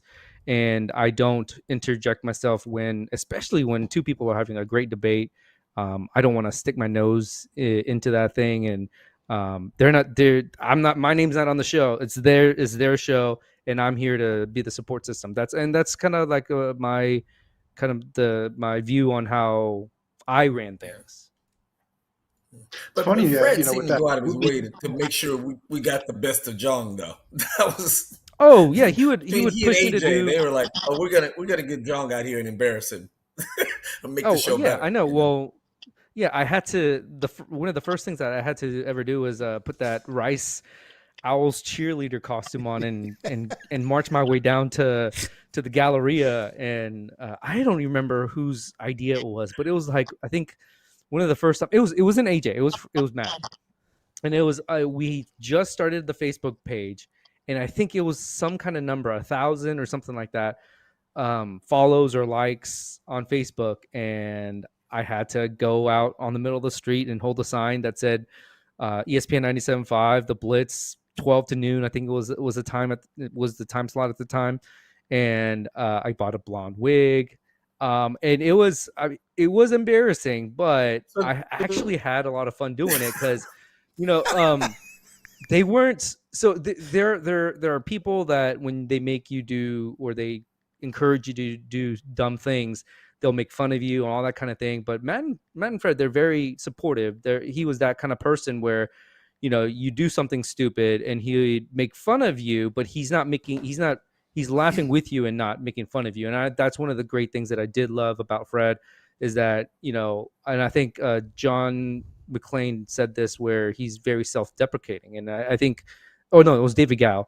And I think that that kind of personality fit very, very well with me, with Matt, with AJ especially. AJ made Fred, I don't know, like there was so many times where I thought Fred was gonna blow a gasket, but he just kind of went with it, and that's the kind of person that he is, and I think I love him for that. And with the cheerleader stuff, with the karaoke stuff, with just anything that you may not have felt comfortable doing, he was always there helping you and talking you through everything and making sure that you were okay doing it, except for the pepper spray incident. I think that we all dropped the ball on that one. But yeah, I think that's the type of person that he was. He was very supportive, very supportive. He was, man. It's funny, Jong, that, I mean, when Adrian, when Adrian moved on, Fred says this is a no-brainer. It's got to be Jong, to jump in and produce it. And I certainly believed in you. I know how hard you were working. And it's funny when going through that tweet that you sent out, that thread, I had forgotten that. I mean, the Fred was doing updates too. I mean, shit, he did work his ass off. I mean, he was coming in doing morning updates with Abel in there in the studio during Mike and Mike. And then he would stick around. And like you said, then he would go to school. Then he would come back. He would do the blitz. I forgot about him doing those updates, man. He really did grind. I mean, he really would do really just and about then he'd be whatever up people all night. needed. He was burning the candle at both ends. Yeah. I mean, he was. I mean, he had an energy that was pretty fascinating. And I would like I said, we all knew him really well, but even just hearing people talk about him here in the last few days, I'm like, wow, that's right. Because what he meant to me and how I interact with him, I'm like, well, he was doing that with dozens and dozens of others, which is pretty incredible for one person. It's I don't have that kind of energy, to deal with that many people. As Dave and I talked about earlier, it's pretty amazing for somebody to be that giving in that sense. And he was always supportive, and that I can tell you because I know as one of his best friends, he would dog somebody if they deserve to be dogged. Much more of the time, he was talking about the positives of somebody as opposed to, a person he didn't like. He liked more people than he didn't like. You know what I mean? In his personal interactions, athletes or something. Oh yeah, he'd go off on the people that were bad, but personal people, man, he kept good people around him and was trying to make them better all the time. It's pretty amazing. I'll tell you this story. It was my first time on the board in the morning shift, and Dave doesn't know this, as I don't think he heard this, but but I was doing the updates, and I had everything set, and it was ready to go. I came in 30 minutes early before my shift started, and I made sure everything was lined up, made sure all the carts, the sports center carts were in. Fred walks in, and it's five something in the morning. We don't really talk, but the first sports center music hits, and I had the pot up, the mic is up, and the music is just playing, and there is no audio, and I'm just like, what is going on? And after the update, Fred's talking, but no one's hearing it because my dumbass didn't have it on. But after the update, he doesn't scold me. He doesn't. He just said, yeah.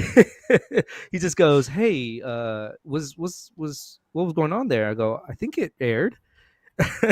And I think it happened twice. And then at the top of the next hour, I look down and I go, "Fuck." I turned the wrong mic on every single time. And, when it's somebody's job and you're messing up that job, you feel terrible. And if that happened to me, I might get angry. But Fred, the type of person that he was, he didn't get angry. He just, hey, just next time, make sure you don't make the same mistake twice. And then Tepper was the same way. If you ever made a mistake, you're forgiven, but make sure you learn from that mistake. And I always, I always take that to heart with both of them. But Fred was very kind. He said, "Hey, just it's fine. Just make sure it doesn't happen again." And I think that that's the type of person that he is. Well, I'll tell you, man. You mentioned it earlier, and I know AJ's coming on, but it really was one of those fascinating things, especially like say knowing him as I do, that times where AJ is just being AJ, doing his best to get under someone's skin. It's pretty amazing and impressive that Fred, he got him sometimes, but by the time they came back from the next break or whatever, he'd be able to breathe it out, where I'd be mad for like a week if somebody did some of the stuff that happened with them. I tell you what, and I know you had to feel like you two guys had to feel like a referee in some of those battles. That'd be pretty fascinating. Go ahead, guys. Go ahead. He was referencing you two guys. The thing with the phases of that show of the Blitz. I mean, Fred. I would say it before this call, before he passed. I mean, Fred was the Blitz. I mean, he was the one thread that was always there on that show. It was him. As I said, it started out as him, Matt, and Adrian. That was the show, and he understood it. I remember I called it the Blitz because I said, we got 2 hours, and I know, Fred, a bunch of stuff, and let's zip through topics as quick as possible, because we've got basically 2 hours here to blitz through a bunch of topics. And when the show first started, it wasn't anywhere near as edgy as it was when AJ joined. I mean, we just tried to put on a sports show that could compete, because I believed that there was a need for a local show there. I don't remember what 790 was doing at the time, but 610 had Jerome on, and nobody thought that could be beat, and we didn't believe that. And when the show came on, and it was Matt and Jong and Adrian, that kind of variety of the producers there. It was a good sports show. Those guys knew a bunch of stuff. It had some very, very funny moments. But then when people may forget that show hit #1 with Matt Dean. And I remember when Matt decided that he was going to get into the business world of things, as he just got married, and I know he was frustrated with radio a little bit, which I understood that when the show got taken away there. But I remember him coming in telling me he's ready to move on. He was ready to move on. And I said, dude, we have the #1 sports show. Like, it just came out. I said, you're doing that? Like, we this quickly already have done what nobody thought we could do with this show. Are you out of your mind? He's like, listen, man, I've got to go do something real with my life. And I said, okay, fair enough. And so, we did audition a bunch of people, and Fred was always telling me, he's like, man, you put me with whoever you think, I'm going to make him a star. And he goes, you bet on me. He goes, it's like, you bet on me. I'm not going to let you down. You put me into this spot. And I got to tell you too, man, the confidence that he gave, being in this, like with Jerome, with what you're saying about, him giving the opportunities he gave you. I was like 31 when I first got that opportunity to be a program director. And, Fred just, a lot of times these older folks, I remember this with David Anderson, who I referenced earlier out in Austin. These guys were older than me. And a lot of times these older senior people in businesses and radio stations, they don't want to do a damn thing for the young person at all. I mean, they're intimidated by him. They don't want to see anything protective change. Of their own territory. Yeah.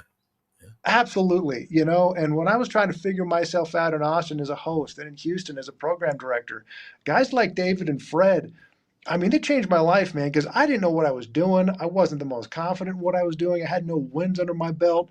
I knew the kind of style of radio I wanted to put together. But it helped so much that Fred was a guy that just constantly was in my corner, and a guy who'd manage people. And I remember him telling me, man, be yourself, trust yourself.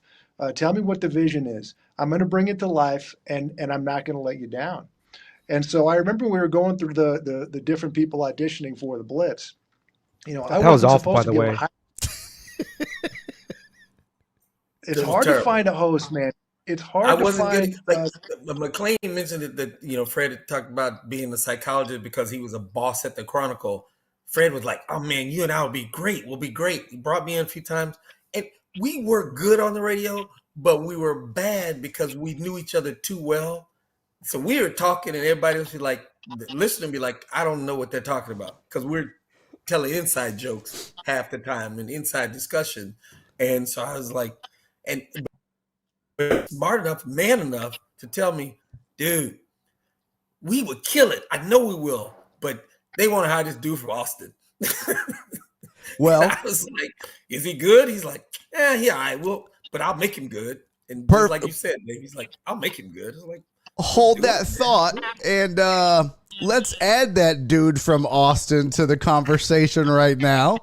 Ladies and gentlemen, joining us on this tribute / memorial show for Fred Faour, all the way from Las Vegas, AJ Hoffman is joining us on the program. Boys, how we doing? what's up, Holmes? Good to see all these faces, and luckily I can't see Barry on my screen. So well, yeah, no, look, so I won't be there. I can be there. Shut your whore mouth. I could be there if I need to, but I'm going to give you guys the floor. I'm going to let you guys do your thing, and if I'm needed, I'll chime in. I'm the producer now. You guys, it's your show. I'll be back here pushing buttons or whatever, but take it away, fellas. I think it's so funny, and I've loved, I mean, besides Fred dying, that was pretty bad, but like the rest of the stuff that's come out since that has been really great, because it's been like it's been people talking about how impactful, you know, what we did and what Fred did was on people's lives, and it's awesome to hear that. It feels like you didn't waste a bunch of time, and you know, it's good to have Tepper and Jong here, because they know that in the early days of the show, man, there were some rough times where, like, I remember going into Dave's office and saying, dude, it's me or him. This guy is a fuck up. And I was like, I cannot go in and like I can't, I've got a real career to consider. And this guy is like, you know, drinking 8 shots and doing karaoke and like at radio events and like having to stumble out of the place. I was like, it's me or him.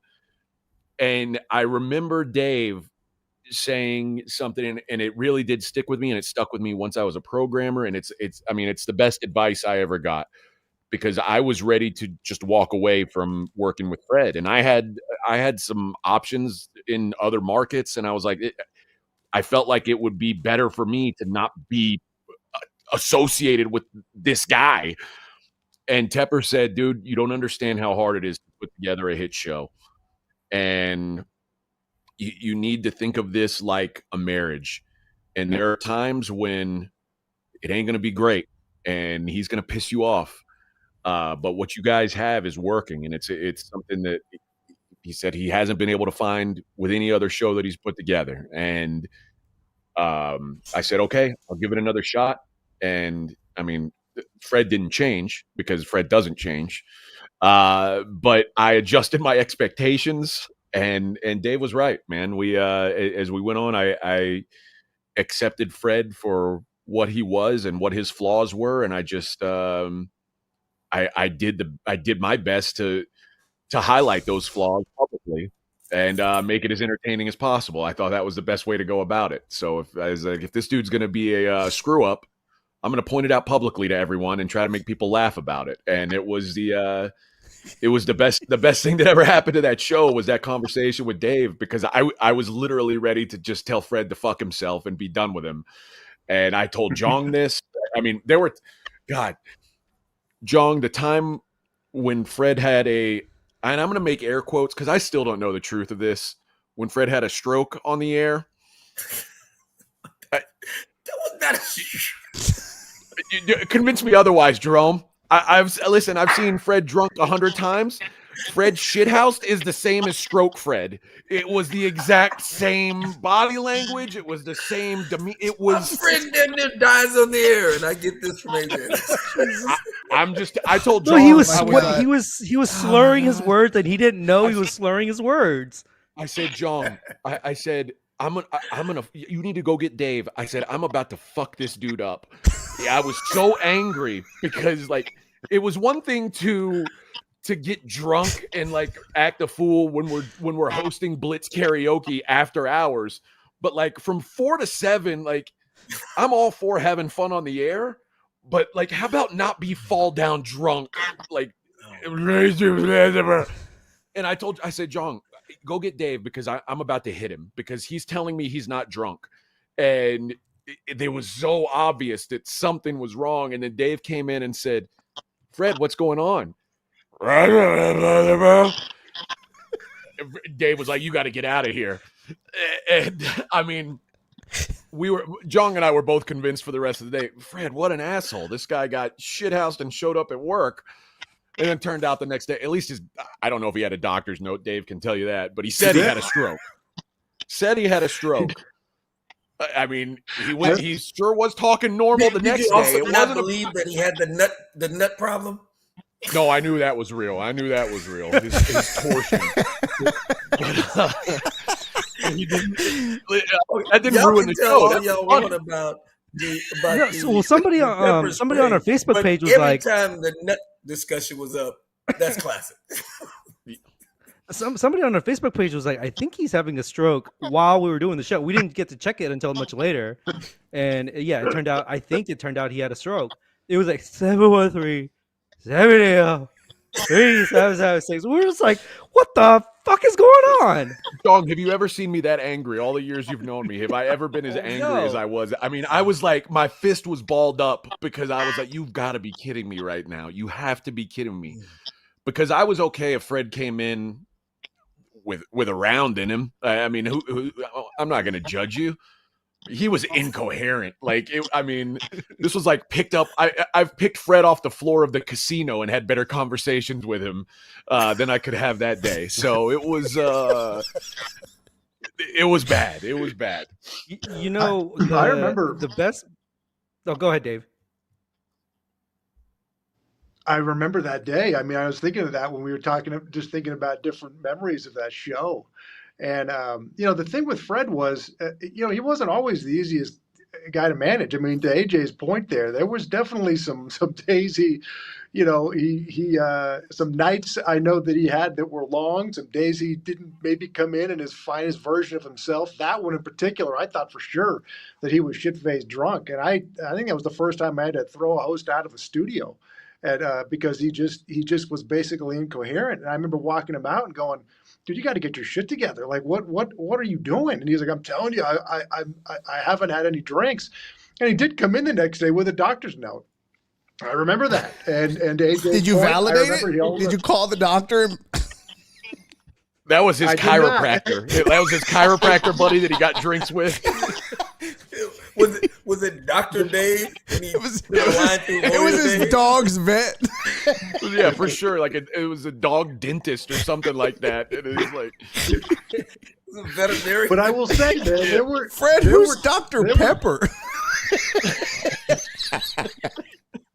Dr. Feelgood? Is this a real person? Oh man.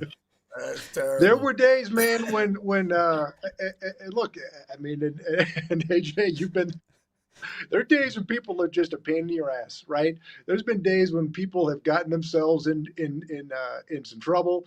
Like you said, Fred, having a good time at the karaoke's or out in Vegas or whatever it might be. And there are days, people in my position, when you go, man, if I really want to fire somebody, this is a pretty good day to be able to do that. But I thought he was going to get fired because he's fun. But the thing that I always, and going back to AJ's point about the early days of the show, I just knew we had something with these three guys. I just knew it, and I believed in it, and in many ways, Fred might have gotten himself fired before, but he was so good at what he did, and his upside as a host. The way that this show just had its successes, I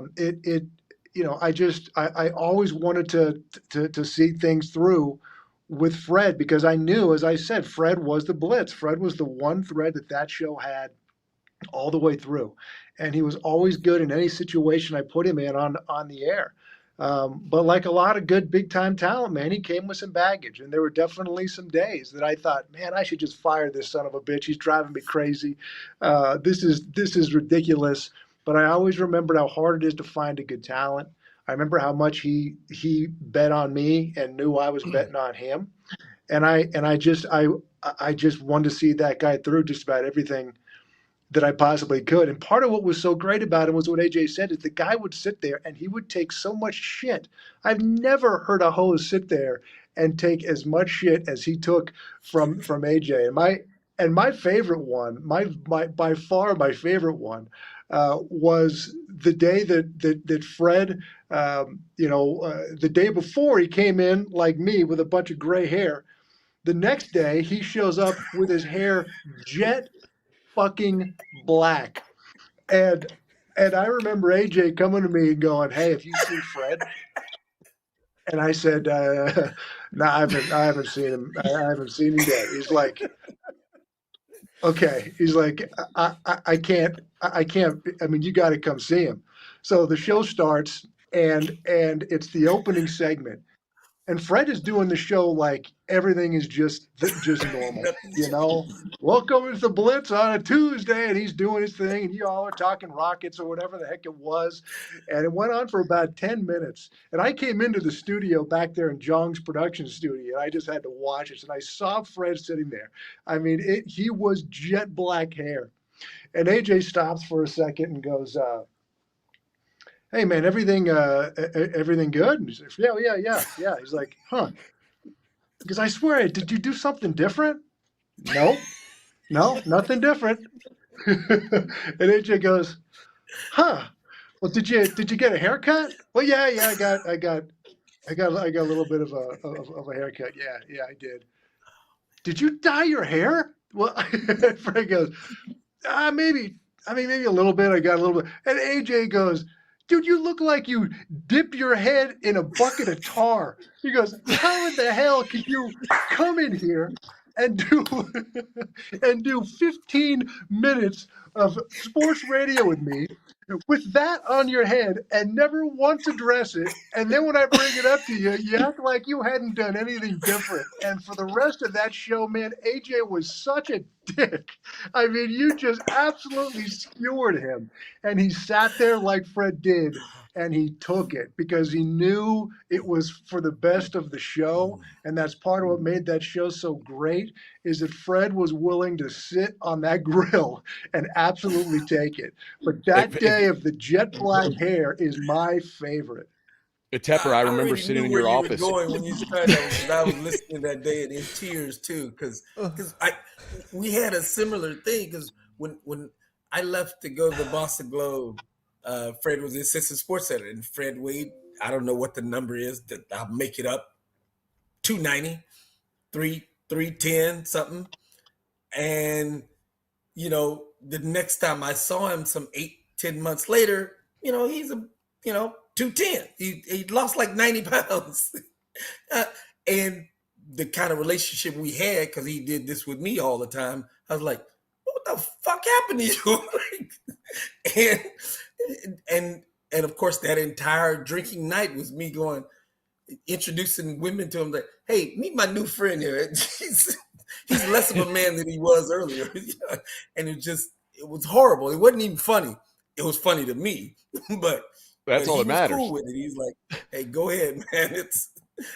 I've been on a diet." I'm like, "Fred, there's no such diet." It's funny because I remember see the big Fred before that. So I remember Tepper, like we went into his office, and Fred did not like being the butt of jokes when we started this show. And it was like it was very uncomfortable at making jokes about other people too. So yes, when you can deliver it, you're not used to taking it. He did not want to take it, and Tepper convinced him, like, "Dude, this is the best thing for the show." And to his credit, like, the next day he showed up with like this whole different attitude of like, if it's funny, let's do it. And I give him a lot of credit for it. Tepper brought up the days that he could have fired Fred, and I've never told this story publicly. I've told Jong this story, and I've told Tepper this story. Yes. I think Fred would be okay with me telling it now that he's gone. We were in Vegas, and this is the time when I thought for sure Dave was firing Fred. I thought this was the end of our show. I don't know if you've heard this, Jerome. This is so great. So it was at the time we were out there for a boxing event. And does this involve a trash can and vomit? Go ahead. Oh, yeah. Okay, so we're out there for this event. And we were also, at the time, it was Yahoo Sports Radio was our what Sports Map would eventually become Sports Map. But we were out there, and they had us doing double duty.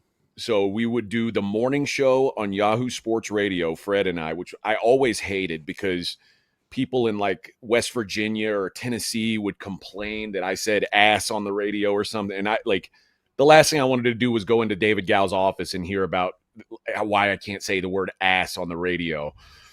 Meanwhile, I'm like, have you heard our show? This is the reason it's a success, is because of the way we do it. But they had us doing double duty. It was our first night in Vegas, so we hadn't done a show yet. And Fred and I went to go play the poker tournament at the MGM Grand. And he and I got to the end, and we split. We were the last two left in the whole poker tournament, 100-something people. And I think we both walked away with like $4,100 a piece or something like that. It was a nice little haul. And I was, want to do back then. I went to the blackjack table and I lost about $3,000 of it. And then I said, you know what? I'm gonna go upstairs and go to sleep because we've got to get up for the morning show. Mind you, we've got to get up for the morning show Pacific time, which means we've got to be there at like 4 a.m. Pacific time to do this morning show. And as I'm walking upstairs or walking back to the elevator lobby, I see Fred, and he's got two friends. And one of them is, he looks like a pro wrestler. It's like a gigantic black guy with a bald, it almost looks like Marcellus Wallace from Pulp Fiction. Like he's just this hulking, massive black dude wearing like a size medium t-shirt. And he is with this woman who I'm sure at one point was an absolute 10. But she'd been rode hard and put up wet. And she was wearing a spaghetti strap black dress and had like, there was a time in like the 90s when it was like, there was no such thing as tits that were too big. Hers were like, these were like cartoonish, insane things that were just hanging on by a thread. And then there was Fred. And they're all gathered around a table. And there's a literal pyramid of empty shot glasses stacked up in front of them, like about a foot tall. And I say, Fred, what are you doing? He's like, these are my new friends. And I was like, these are two random strangers, and you guys have had like 30 shots. And he's like, well, I ran into some money tonight. I was like, Fred, I was there. I know you ran into some money tonight. And I say, I'm going upstairs. I'm going to take a shower. I'm going to get ready to do this morning show. He's like, I'll be up in a minute. Well, the next morning we get a text. It's a group text from Mike Pearson, who was our producer out there. He was the guy who would come out with us and wrangle guests and things. And I was walking towards the grand ballroom of the MGM where we did these shows. And this was about, 10 minutes before showtime. And I'd stopped at the Starbucks there and got myself a coffee. And, I was setting up to get ready to go. I'm like, I'm on my way in. Because he said, where are you guys at? I'm on my way in. Well, there's no Fred when the show starts. And I text Tep and say, hey, Fred's a no-show. Not ideal. Well, about 30 minutes into the show, we get a text on that group chat, and it just says, fuck.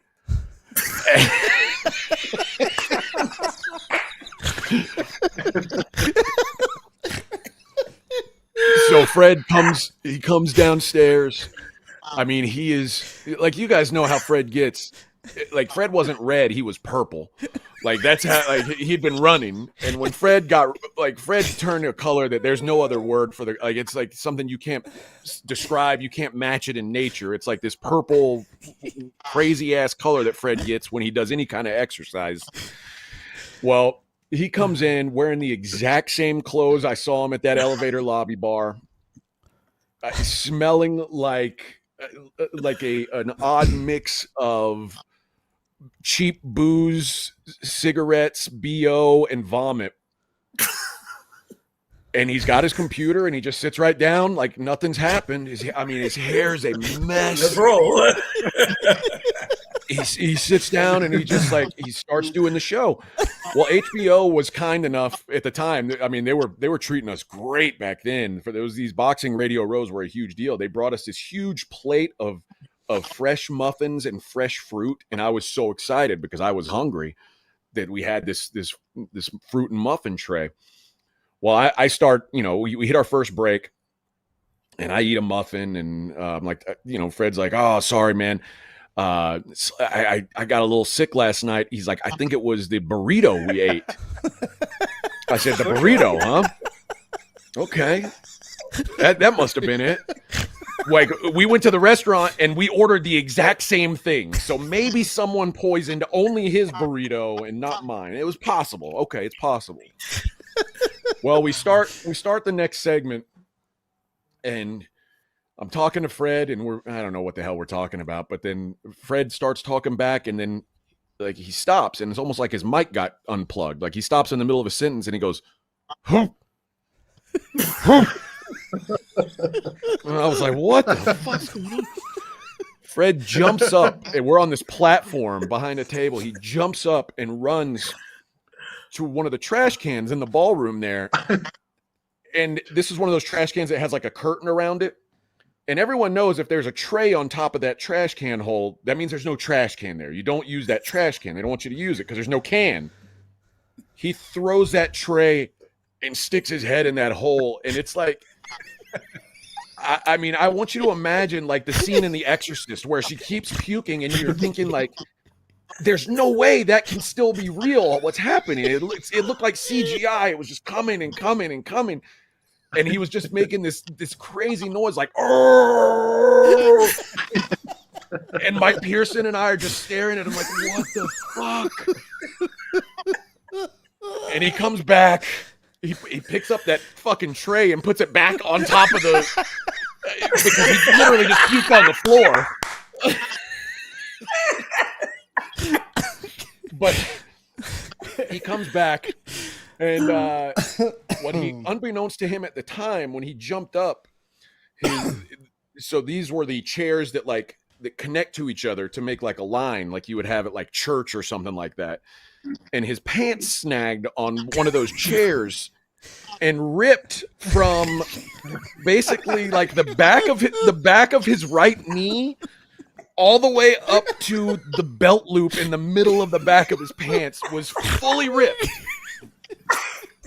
And Fred was one of these guys who sometimes he wore underwear, sometimes he didn't. Fred also, despite being a guy who underwear seemed optional for, never wore a belt. Never wore a belt. And this time I was like, oh God, please let him be underwear. And he was wearing underwear. They looked like whitey tighties that he'd bought in like 1970. And they were his lucky pair. They'd really lasted him. So he doesn't know his pants are ripped yet, but we're back on the air now. And he's like, I'm good. I feel better now. He's like, back to cussing that damn burrito. Yeah. So we start doing the show again. Now our first guest is Jim Lampley. And Jim Lampley comes and sits at our table, and like I said, we've got this giant tray of muffins and fruit, and I didn't get to finish my food because I was busy like going, what the fuck's going on with Fred? Mike Pearson tells Mike Pearson, hey, can you get me some coffee? That'll make me feel better. So Mike goes to get him a cup of coffee, and it's steaming hot coffee. So we start talking to Jim Lampley, and again, you hear that, huh? And I look over at him like, oh God, no. She's gonna blow. Fred, he realizes he doesn't have time to get up again. So he just grabbed that hot cup of coffee and just started puking into that cup of coffee. And I mean, this steaming hot coffee is poured all over Fred. Jim Lampley is just looking at us like, what the fuck is this? I mean, it was one of the craziest scenes ever. And Fred's still holding that coffee cup like it was doing something. Like it was like somehow was protecting. Like, I mean, this dude's laptop was covered. He had his phone sitting next to him, and Fred had an OtterBox on his phone. And we finally, like, Jim Lampley gets up and leaves. We finally go to break, and I'm so furious right now at this point. And Fred is like, at least my phone's not ruined. He's like, these otter boxes come in handy for situations like this. I said, situations like this, you motherfucker. There should never be a situation like this ever. I can't picture a scenario where there would be this situation. And he looked me dead in the face and burped and just vomited again all over his shirt, all over his computer, all over the fruit and muffin tray, and just like slouched down into the chair. And I said, get the fuck out of here. Go upstairs, because we were gonna have to do the blitz later that day. I said, get the fuck out of here. Go upstairs. Take care of yourself. And he said, this is the craziest things Fred ever said to me. I don't want to put you in a bind. I said, in a bind? You just fucking puke on Jim Lampley. Like, I can't be in a worse bind. Get the fuck out of here. And so Fred came back. He had taken a shower. But here's something also about Fred is Fred never liked to check a bag. There were times where we spent, like, I don't know, 12 out of 14 days in Vegas, and Fred wouldn't check a bag. Like, we came back for a weekend and then flew right back to Vegas the next week. Fred always wanted to have a carry-on. Yeah. Well, the problem with those rules is Fred just didn't pack extra clothes. Like, Fred believed 3 shirts and 2 pair of pants. 2 pair of pants would have been wise. Fred said, I'm wearing a pair of pants. The fuck do I need another pair of pants for? And Fred, there's a store inside the MGM that sold like True Religion jeans and stuff like, and they were like, it would have been like $300 for a pair of jeans. And mind you, we both won like $4,000 the night before. And Fred was like, I'm not spending $300 on a pair of jeans. So Fred did the rest of Radio Row that week in these blue cotton gym shorts. And he had his socks. He wore like these, so, you know, like Hooters socks, like the tall white crew socks, except they were super sad and like they didn't hold up. So they were just like crumbled down around his ankles.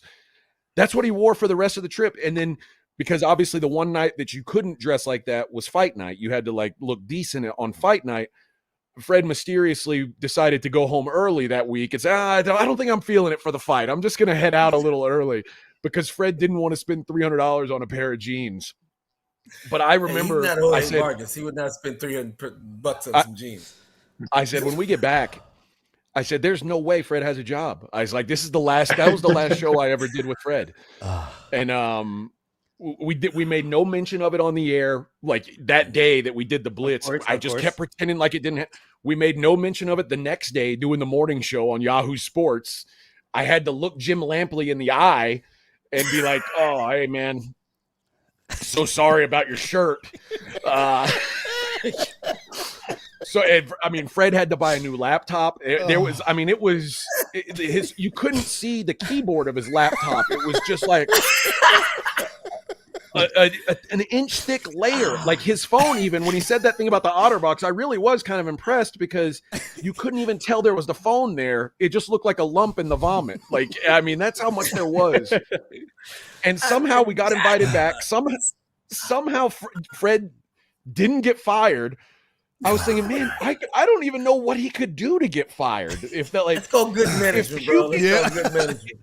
If projectile vomiting on the voice of HBO boxing doesn't get you shit canned, what will? Like, it was, that guy was y'all Teflon, were number one in the ratings at the time. We were number one in the ratings at the time. Yeah. I wish he would have swallowed it. Unfortunately, he couldn't. Because I wasn't there, I'd forgotten that story until you brought it up. I was gonna have you to tell the story or a story for one of your Beaumont trips or something, but you can't top that one. No, ain't no way. And the Beaumont trips, some of those are legendary. Some of those are legendary. The Golden Nugget one time, Fred was on a run that night. I saw him win like $5,000 in poker where he could not lose a hand. And you know how Freddie is anyway, but when he can't lose a hand, he was it was like watching a movie. I'm like, and he's pissing people off. Dudes were mad, and he was just laughing and making fun of him, and I was just egging him on because it was hilarious to me too, because he couldn't lose. That was a good night. And the thing about y'all Fred didn't is have to go on until after we were done with the Russian. We came on at noon, so he was fine in Vegas. by the time you guys got on the air. In Vegas, Fred had two types of bankrolls.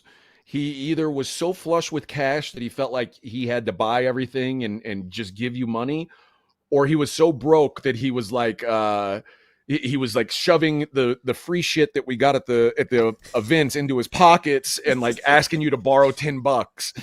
Like there was no normal level for Fred. It was either I've got thousands and it's burning a hole in my pocket, or I've got absolutely nothing for the next 4 days. So if you're not going to eat that little that bag of pretzels that you got on the plane that's in your backpack, can I have it? Like it was at one of two levels for Freddie in Vegas, man. That was degenerate, bro. That's That's dog. it. Oh, that's fantastic. Hilarious. Dude, there's so many stories. There was I'm just gonna mention these real quick and then we can move on. But there's a Tepper. There was one time we did a karaoke thing where we had to drive Fred home because he was piss drunk. I thought he was gonna get fired. No, we had to then. call Dave. We had to call Dave to come get him because Yeah, Dave wasn't so me and there. Dave took him home. Me and Dave took him home. I thought he was gonna get fired. Then there was the Dallas Super Bowl thing that we we won't tell, but we can't. That's the top best. That That's Vegas honestly story, that's but the week of the freeze. The right? Dallas story is great. Yes. The Dallas story is great. I mean, The Dallas story is Jerome. AJ, you're too good Jerome, at telling these stories. People are not going to believe you. They think you're making this shit up. You know this, right? this is. I mean, the people on this call can 100% verify all of these stories because I mean they were all involved. But I will say on that Dallas story, I thought I was going to die that night, 100%, because we're driving on like these icy roads in the middle of the night because Fred didn't want to stay at the media hotel, which was very nice. He wanted to stay at his buddy's hotel that was like an hour and a half away from Dallas. And I thought, man, this must be a real luxury place. No, it was like a shitty Motel 8 or something like a Super 8. And like Tepper drove them and Julie and I were in my truck behind them. And I'll never forget Tepper. Like we were following him so we could bring Tepper back. And Tepper said, dude, you got to come up here and see this room. I said, the fuck I do? No way. No, because Fred walked out on the balcony. Now, mind you, it's like 10 degrees. It's like 10 degrees. Fred walks out on the balcony and is like waving me up, wearing only underwear and holding a cigarette.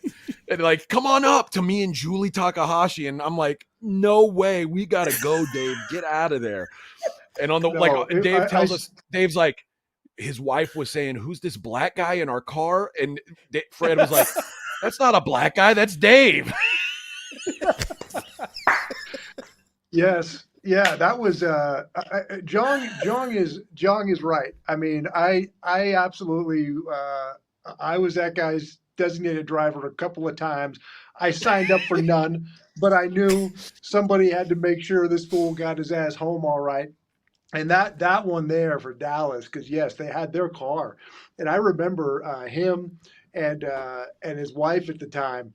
They both, it was like an Uber. I drove them, and the two of them sat in the back seat, and they were making out like they had just met. I mean, they were just in the back seat all over each other, and I was like, "Good Lord!" And his wife Val, she kept saying about every 15 minutes, "Fred, who is this black guy driving our car?" And he was like, that's Dave. That's Dave. What are you talking about? Then they'd start kissing again and making out again. Then about 10 minutes, she'd go, Freddie, who is this black guy driving our car? So I finally get him back to the hotel. And I get him up to the room, and I still say these two should have come up here and seen this room. It was trash, and it was all this like cheap Canadian like whiskey, bottles were laying around. So sure enough, they want to pop a bottle there, and the two of them are drinking. I'll never forget Fred sitting there smoking a cigarette in the room, and when the cigarette was done, Fred didn't put it out. He threw it in the trash can. And I remember getting up and going, what is going on in here? And I remember stomping this cigarette out in this hotel room. And I thought, oh my God, I do wish you guys would have come up and seen the absolute disaster of the room. But AJ and Drew are like, you got to get out of there. But I'll never forget that night. I'll never forget that sight of him throwing a lit cigarette into a trash can. I mean, I thought that night we were going to hear about this hotel burning down. I'll never see Fred again. I mean, we saw Fred in some wild versions of himself. I absolutely remember that. The reason why Tepper had to drive him is because Tepper called a cab for him to begin with. And Fred didn't want to eat at a good restaurant. We were going to go to a steakhouse, and Fred said, no, boys. I know a much better place. And he took us to this shitty fucking, I don't know, it was like some newspaper hangout bar. And I just took it on myself to order him a bunch of shots and have the waitress say they were from some girl at the bar. And his wife was all riled up about it. Everybody wants to fuck my Freddie.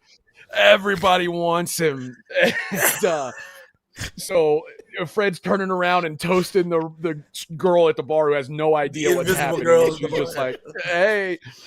And Tepper calls him a cab and is like, hey, I'm gonna buy you a cab to your room. He's like, no, you can't do that. I'm good to go. He's like, no, I insist. We're gonna get you a cab.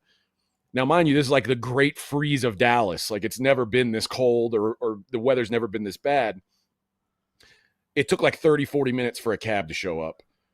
And when it gets there, they tell him it's going to be $100 from Dallas to Arlington or wherever it was.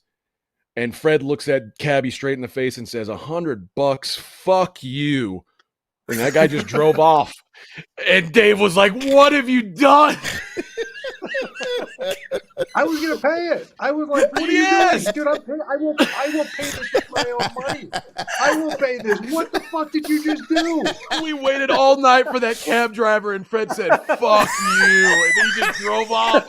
No! I forgot that story. God, that's so true. Oh, that's right.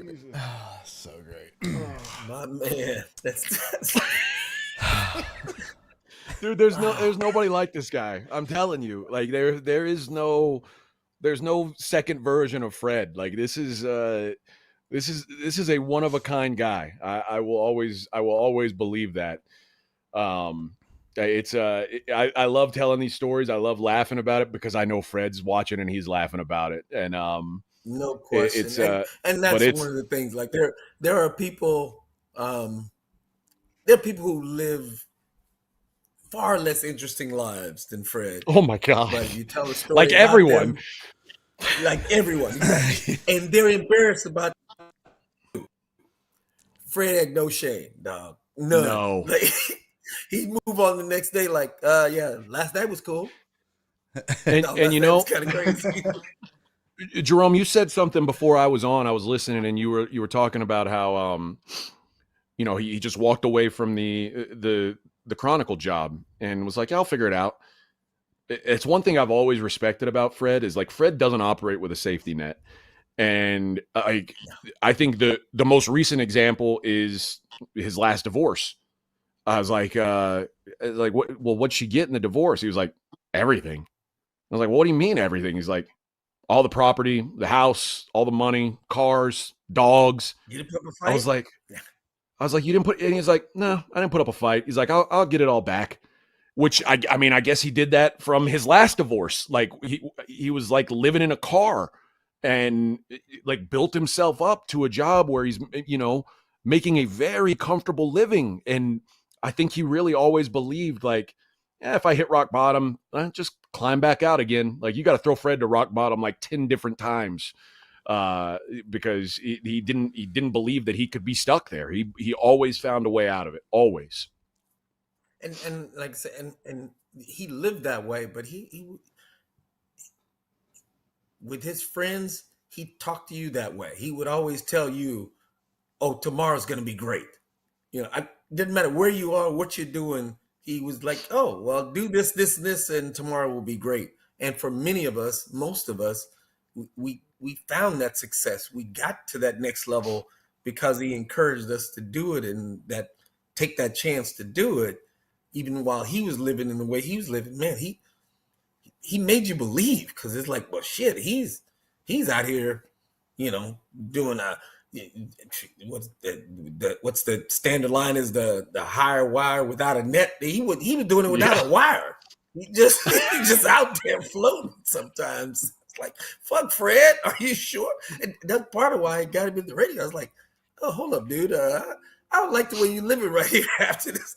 I think you can do a lot better than that. You were my boss. We can do better. And so, but that's just who he was, man. He was no fear. Is that a fair phrase? Just no fear. I think it is, man. I think it is. And I remember when I started, I remember thinking that, because Dave and I had been friends before, and I said, I can't believe Dave did this to me. He fucked me. Like, he put me with this guy who's this lunatic.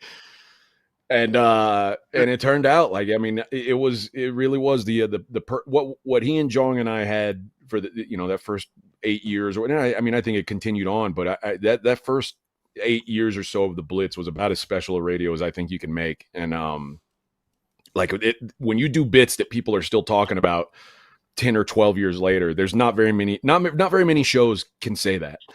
And I'll tell you this, I probably never told you guys, and Jong and Tepper, my face is out there, and I'm in the paper and on TV and stuff, but I'm not exaggerating, not at all. I could exaggerate, but don't need to. Literally at least once a month, but over and over again, I'm somewhere, and I think it's I'm trying to think of comedian. It's a comedian that has a running joke, but a buddy of mine uses it all the time now, talking about me. It's a Kevin Hart joke, and a buddy of mine was a big, huge Alabama fan. He's been out with me at bars or restaurants or whatever around town, and he's like, "Oh, I'm like Snap Finger famous," where they go like, "Hey, I know you. Don't I know you?" Kind of famous. So everywhere I go, restaurants, HEB, I'm in a grocery store, people are pointing me out left and right. So I've got a bigger name than I would ever even imagine in that sense. But I'm serious. At least once a month, those people that do, you got right for the Chronicle, right? Man, I loved you on that radio show. You used to come on with those guys. What they name? AJ them. The Blitz. I'm not even joking. They do it all the time. And I was just coming. And y'all were on for a decade. I was only on for like probably 3 years of that, once every Thursday for like 15 minutes.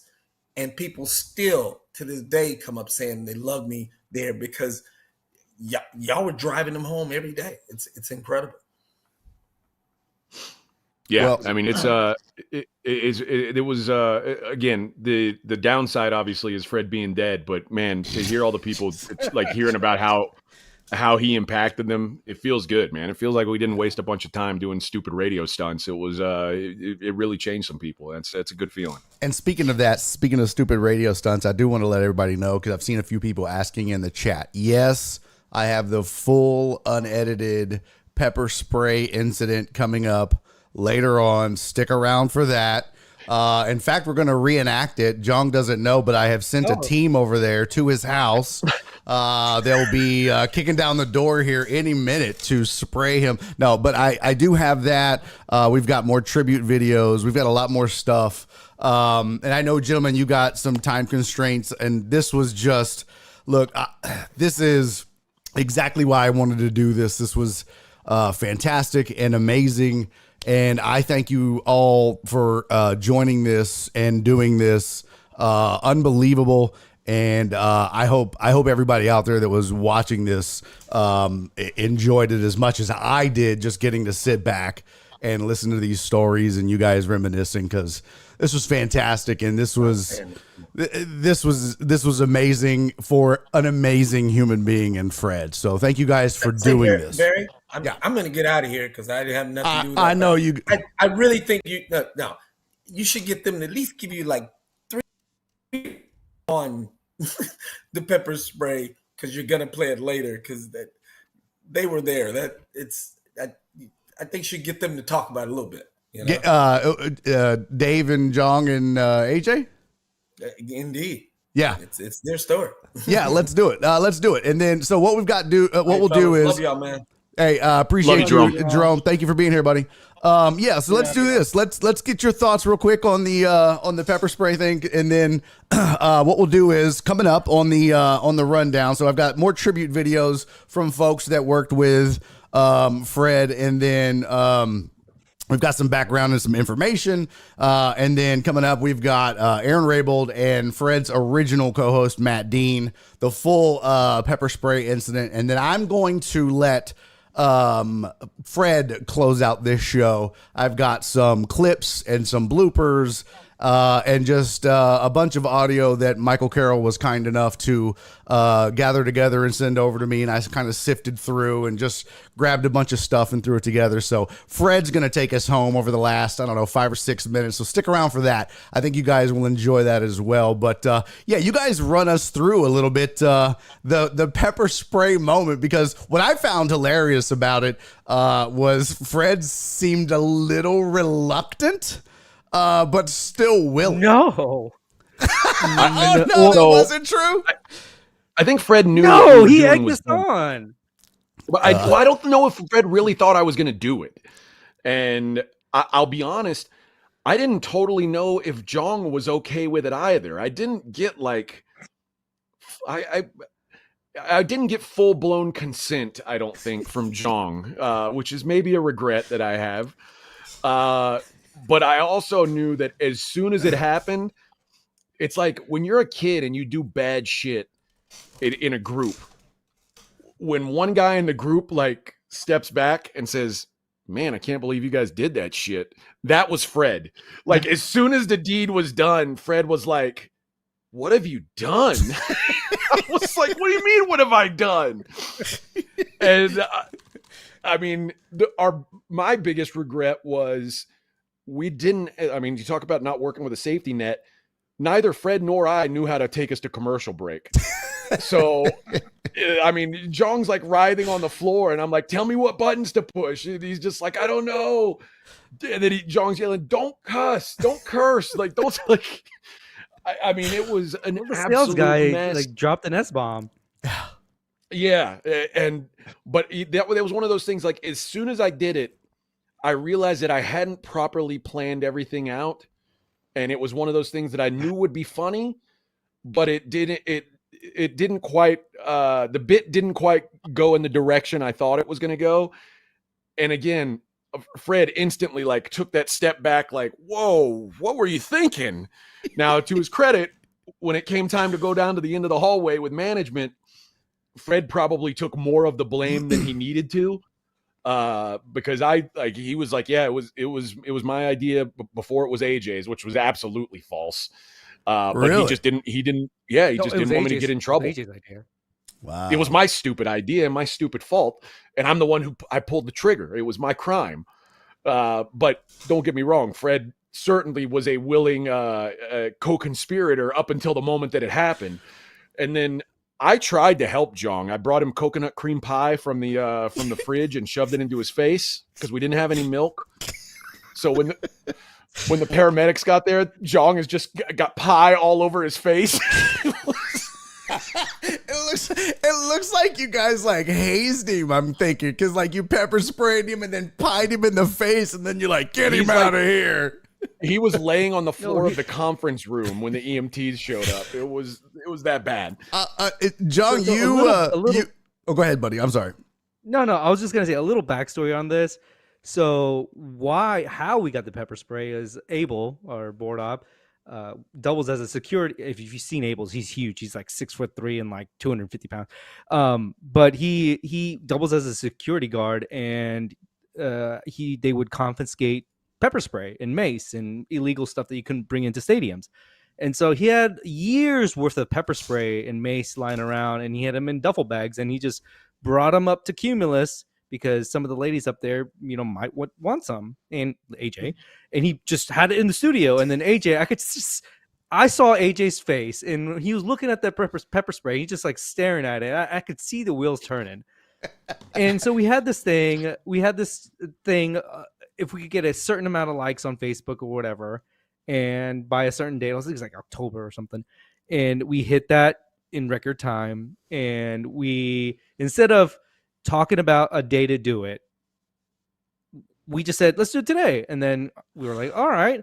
And it happened to be the one day Dave Tepper, our boss, was out with a client. He was doing something, and then everything just went haywire. I had to call. I said, go get the intern. The intern went in, and he didn't know what to do. And Donna Baker comes down and goes, yeah, nice job training him, Jong. Yeah, it was a perfect storm of just shit hitting the fan.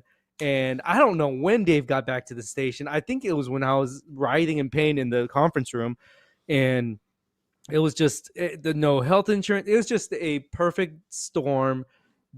It was a last minute decision to do it on that day.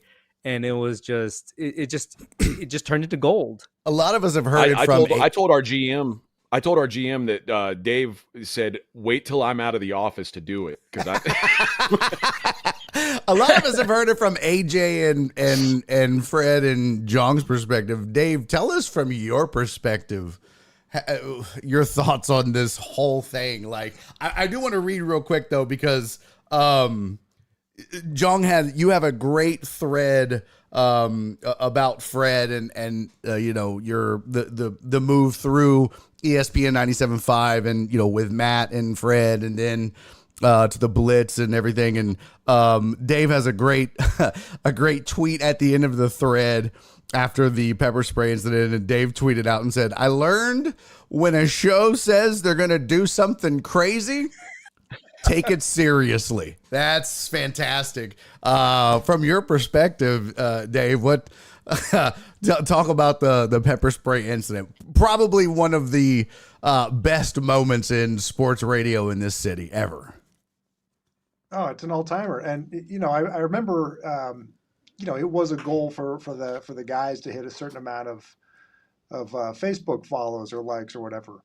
And so, this one was like a big milestone one. I mean, this might have, I don't know what the number was that you guys were hitting on this one, but there was whispers about you guys talking about doing something with some pepper spray. And I remember, I don't know if it was Jong or AJ or Fred or all you guys at some point, but something along the lines of, you guys were working yourselves towards hitting this number. And when you do, you're going to use a pepper spray. And I'm like, oh, sure, cool. Not thinking anybody would actually be dumb enough to actually do this on the air. Have you met AJ Hoffman? Well, that's the thing. In hindsight of it, I'm like this dummy got tased out in Austin. I absolutely learned that. Like, if anytime any show comes in and says they're going to do something crazy, you better stop for a minute and really make sure you walk through that. Well, I didn't do that. So that day, Jong is right. I was out doing a remote. I was out doing call-ins to the show from a cell phone company at, I think, the Galleria, the mall right there, with Ben Tate. Remember Ben Tate, the old Texans running back? So we were out there. I was doing the call-ins. Come on out, meet Ben, get your phone for whatever. And I wasn't listening to the show, other than just doing the call-ins. Didn't know anything about it. And I remember getting a call from Donna Baker, our GM, midway through me being out there. And she says, what in the hell is going on your radio station right now? And I said, I'm out here at this remote. I'm doing this. I'm not listening to it. So he's like, you had better get back here right now. And so I was like, oh shit. I mean, I didn't know what it was. I don't remember if at that point you said anything about pepper spray or not, but it was just big trouble. Get your ass back here. So I'm driving back. Now, is she the one? Is she the not wise guys lady? Yeah. Yes. Okay. Yes. Yeah, that's her. And I'm driving back, and I could tell from her tone. Again, I don't remember if she said what, but I knew. I mean, I thought, you guys are probably. It sounds like you guys got us all fired. And so I remember coming into the building and going up on that floor, and people just looking at me like shaking their head, like you're fucked, like what absolute hell just went on in your studio, like, and I didn't know what had happened yet. And so I come in, and Jong is absolutely right. I open the door, and there's Jong on his back with our GM. By this point, she had found some milk, and she's pouring milk all over Jong's face on the conference room floor. And I'm looking down the hall. There's like cake everywhere, and I just was. I mean, I almost didn't want to know what had gone on. And so obviously I get caught up on things, and Jong is the reason why I think none of us got ourselves fired. Frankly, was I remember Jong. I was having to send him home, but he was like waiting for someone to be able to pick him up because he couldn't drive or something. And I remember I did drive home. Oh, did you? Well, maybe you had to wait for it to kind of cool. Big crybaby cool about off it too. Wow. I think you had to wait to see through or whatever the hell it was. And I remember Jong saying, I mean, I was ready to go run the board for Carl Dukes. Yeah, you were. Oh, I got a little something in my eye. And I will tell you, man, Jong kept saying, I was like, dude, what the fuck just went on here? By that point, I'd heard, I said, I can't believe you guys actually did this. And Jong kept saying, he's like, I'm good. I'm good. I don't need to go home. I don't need to go home. And so I remember our GM bringing us down. I think Jong, it might have been you, me, and her, maybe even just to start. And you were, and I remember she's like, I don't know what in the world. I mean, tell me why I should not fire all of you guys right now, And she probably had every right to do that. But I remember Jong very much saying, I agreed to it. I don't want anybody getting fired. I'm good with this. Please don't fire anybody,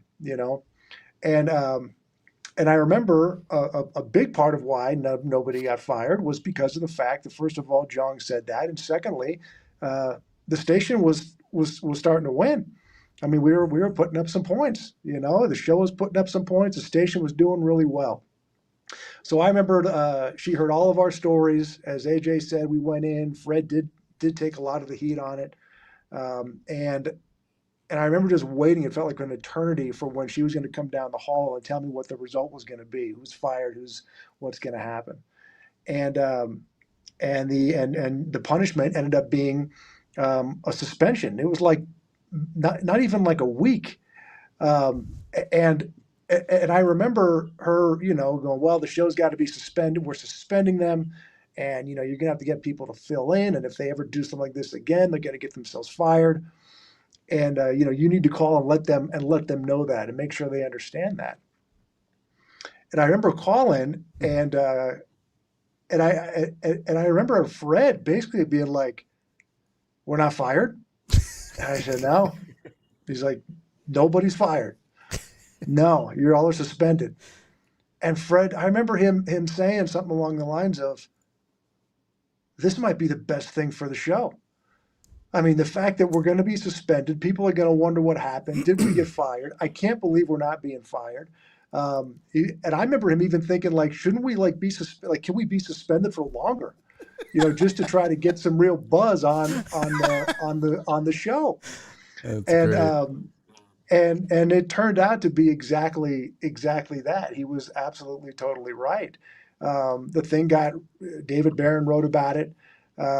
And it just amplified this cult following of what the Blitz was growing. I mean, it was just this loyal following of Blitzers that I mean, they did not want to think that this show was fired, and when they found out that the guys were suspended, I think it just made them even that much cooler. And it was a legendary moment. We probably should have gotten fired for it.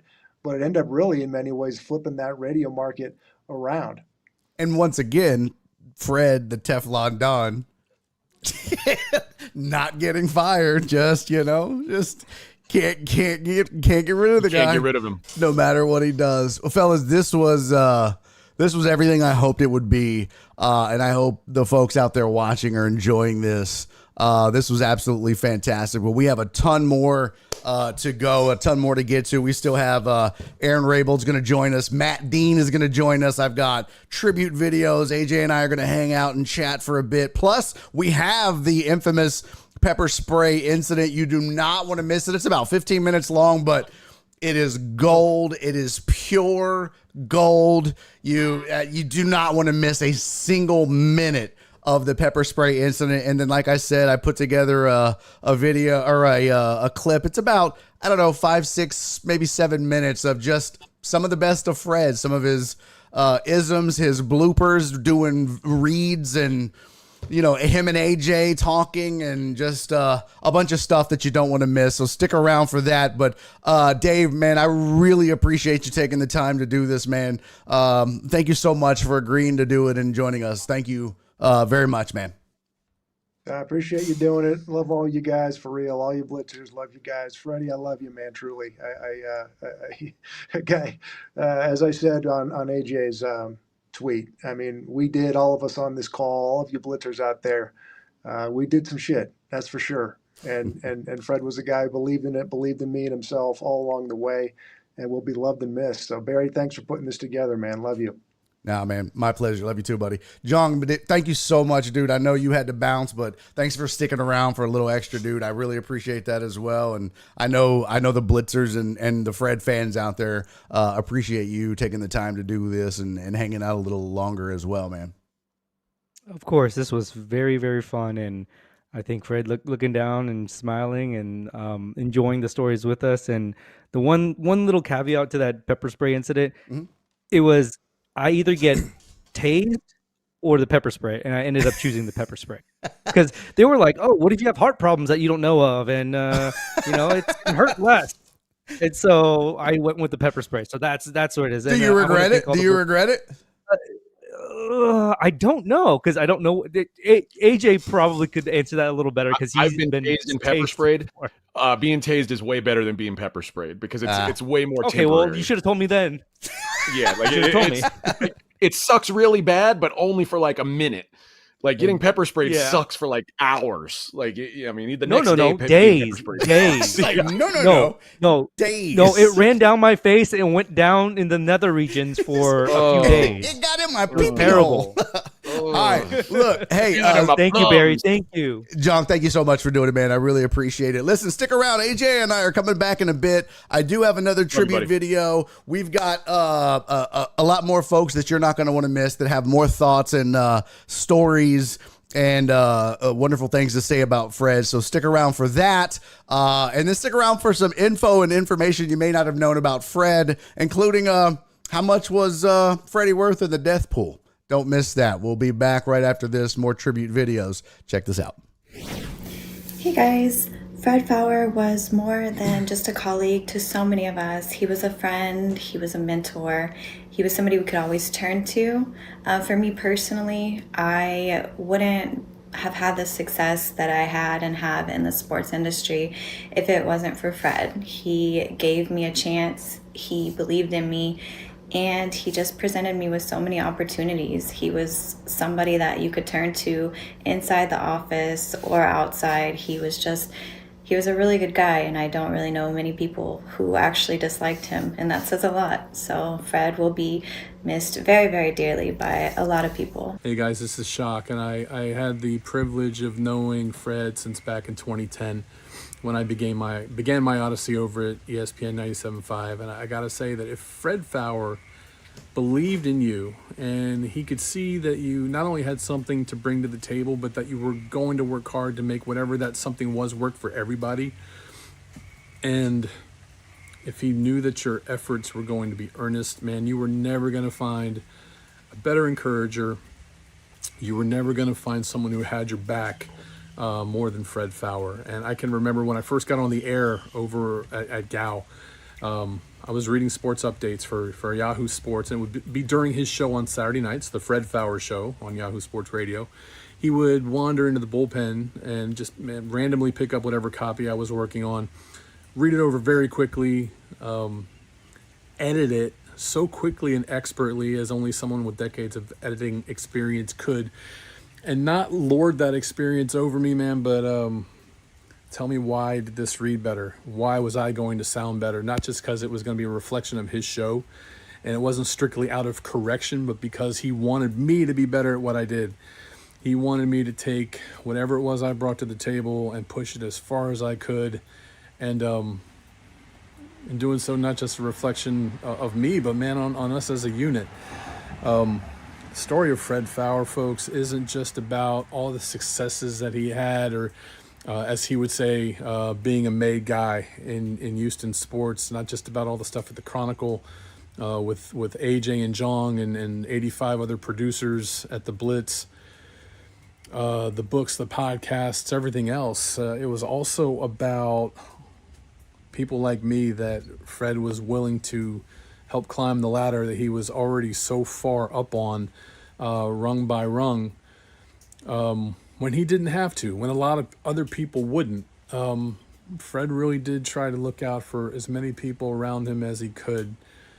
And that is something I'll never forget. The days that he wanted me to come in and sit with him when AJ wasn't able to make it, and just spend a couple hours shooting with him and getting to know him and him getting to know me live on the air in front of, in the ears of however many thousands of people, millions of people in Houston.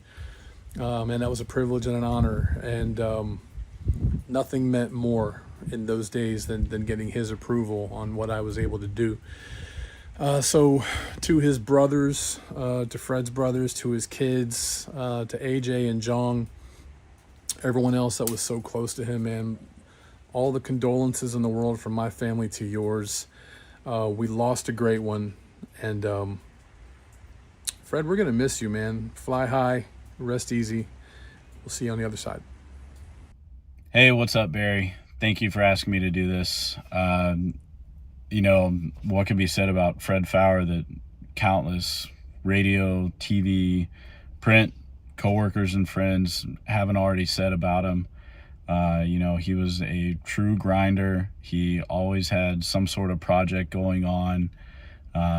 Yeah, maybe some of them didn't always pan out the way that he wanted, but he never let it faze him. You would never know that he was having a bad day whenever that mic came on for the Blitz. But, you know, he was 100% a genuine-ass person. And any road show that I ever engineered for him, like, people would come up to him and you would think that they would have been best friends for years, and it was their first time meeting him. You know, he was always so welcoming. I'll never forget just him telling me that I was a made man at Gal. You know, that kind of validated my whole time just coming up as an intern, part-time, full-time. It really meant a lot whenever he said that to me. I'm going to miss him. I know we're all going to miss him, and I hope that he's got just poker hand after poker hand hitting, and he's killing it up there. But yeah, gonna miss you. Love you, Fred, and stay sportsy, bitches. Hey guys, I just want to take a minute to talk about the man that we all love, Fred Faour, and the fact that everybody's got stories and fun facts and all the different experiences we've had with Fred. The one thing that always sticks out to me is how much Fred loved people. And you know that it's a special man, a special purpose in life when you always take care of those that you come across and meet in life. And I think you were only a stranger once with Fred. And once you met him once, whether you were a reader of his column or someone that listened to him on the radio, you went from just a listener or a reader to someone that he knew. So that someone that was his friend. And when you became a friend, you eventually became like extended family. And Fred wanted to help those that were extended family. And he always went out of his way to make sure that if he had a chance to work with you or make your life better or give you an opportunity, that's what he wanted to do. That's what he was focused on. That's where he found joy. He found joy in dogs. He found joy in hockey and biking and all the other things that he loved. He was great at picking the horses. He loved to give people tips. I had a friend of mine tell me the other day, because of Fred's tips, he won $12,000. I thought that would be the kind of thing that would make Fred smile from ear to ear, knowing that he not only made the picks right, but that someone was able to benefit from them. And I think that's who Fred was. I think it's cool because a lot of people say when you meet the people that you look up to, that you read, or that you listen to, that a lot of times they don't live up to billing. That was never an issue with Fred. Fred lived up to billing. Fred was who he sounded like on the radio and who you read him to be in his columns. And that was a genuine, caring individual with a huge heart that always had others in mind that he wanted to help. And I think that's what I'll always remember about Fred. He wanted to do that with me. He wanted to do that with people at the station. He wanted to do that with interns. He always wanted to do things to try and make people's lives better. And because of it, he made a lot of our lives better. And so we'll miss you, Fred, and we want you to rest easy, but know that your impact goes a lot further than your lifetime in terms of those that you've helped and those that you've tried to help. And we love you for it. Hey, everybody. Nick Sharara here, doing this video on behalf of Fred Faour, who was a wonderful human being and a guy who impacted many here in the city of Houston, including myself. And I've had the opportunity to not only work with him for quite a few years, but was lucky enough to go to all these trips to Las Vegas covering boxing fights and UFC fights with Fred and AJ. And it's a time that I'll never forget. I'll never forget. And I just wish I had more time to speak with Fred. I wish I was at the bar, at the Leaf, with Fred, having drinks and having shots. And I don't know what it's like up there, obviously, but I hope there's an open bar. I hope there's everything there I hope there's poker tables, and I hope there's everything there that makes you happy. And I love you, and I miss you, and I think everybody feels the same way. Fred Faour was a legend. R.I.P. Falcon. So recently, Barry Laminack hit me up yesterday, and he asked if I could say a few words about Fred Faour, and I was extremely excited, but I don't think any amount of words can really put into what that man has done for me. Like growing up and being an intern over there at 97.5 was, I guess, a huge part of my development as a person. And working with Fred, I was always nervous to kind of talk to him because in my eyes he was like a big celebrity, and I loved him so much. And I listened to their show before I started working there because I thought it was the best show in the city, and maybe the best show of all time, The Blitz was. But Fred was like a second father to me. He treated me like I was one of his own, and he gave me so many opportunities. I remember asking if I could write about NASCAR for him on his website, Sports Map, and every Thursday for about 3 years, I would write, no, longer than that, every Thursday for about 6 years, I would write a NASCAR article. And that was what made Fred so great. He let everybody do what they were good at. And a lot of people would see somebody like me that marches to a beat of my own drum and is different, and they would kind of not accept me for it. But Fred always let me be me, and I'm eternally grateful for that, and I owe everything to him. I don't think I would be in this position doing comedy and where I am today if it wasn't for Fred believing in me. So I'm so grateful to have known him. I'm absolutely devastated that he's not with us anymore. But I take solace in the fact that he's probably in a better place. He's probably up there with his dad. I know his dad was very important. We talked a lot about both of our dads when I lost my father, and he told me about his relationship with his dad and how much of an influence he was working at the Chronicle. So I hope he's up there with him somewhere and wherever. But it's just absolutely heartbreaking. My condolences go out to John Paul and Patrick and Will and his daughter, Katie, I think is her name. And he loved that husky he had, Dynamo. He loved that husky. He would always bring him with us to East End Hardware, and he always let me know I was always invited. So I just miss him dearly. I'll always miss hearing that story he told about playing poker with Jerry Buss and all those guys. He was just one of the greats, and I'm gonna miss the Falcon dearly. But you know, like I said, I take solace in the fact that he's up there with his dad. So I appreciate you, Barry, giving me this forum to say a bunch of kind words about a man that's changed so many lives. And yeah, this is tough, but I'm glad all of y'all are around in this time. So.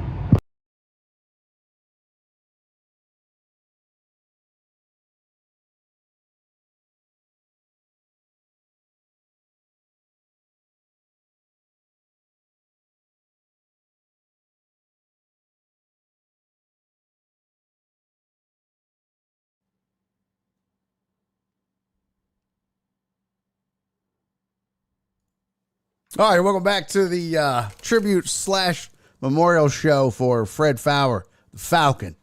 Fly high, Falcon.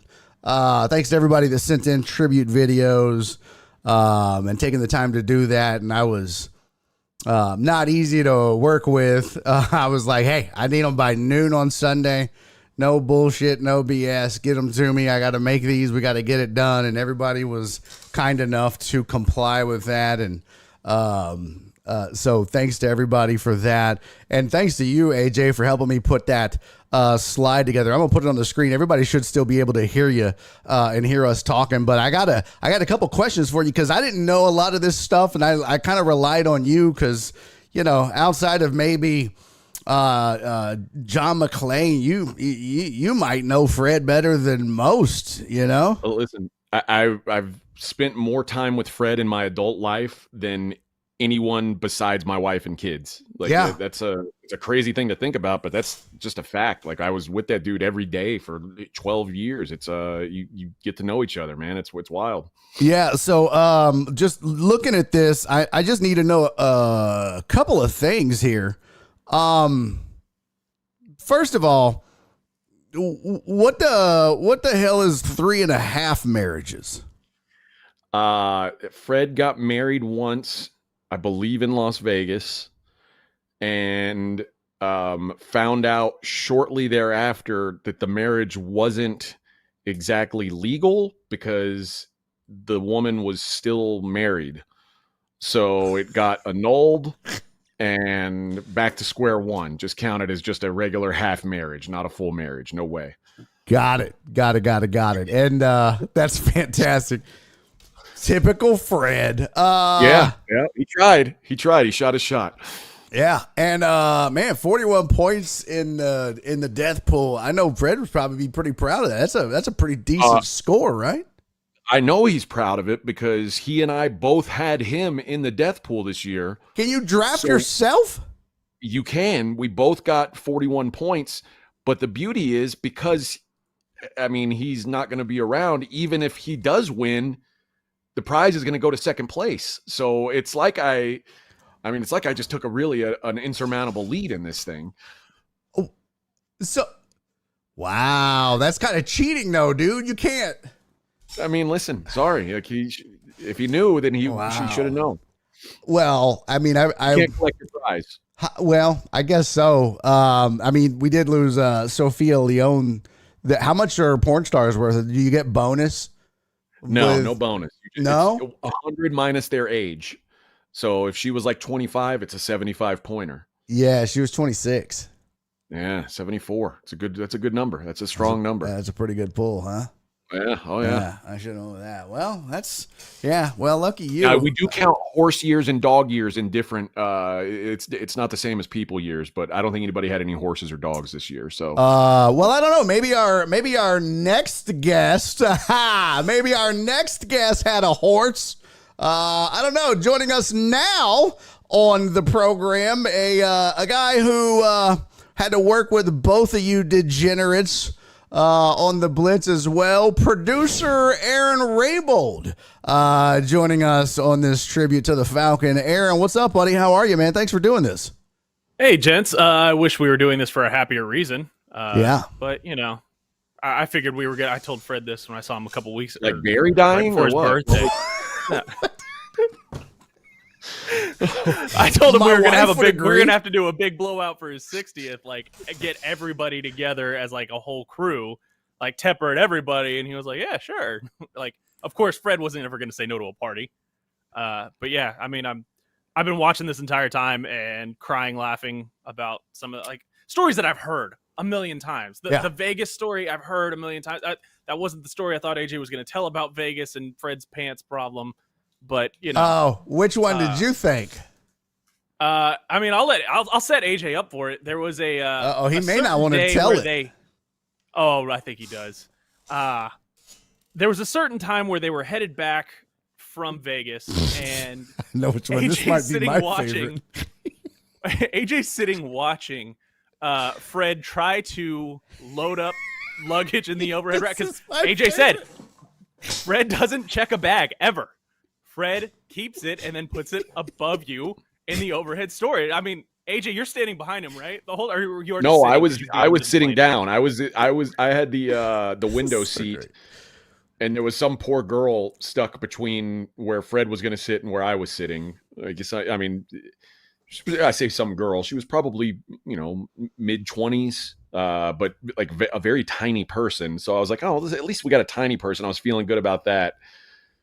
But Fred was I mentioned earlier, Fred never wore a belt, which is a bad thing if you're an underwear optional guy. And on this particular day, he opted no underwear.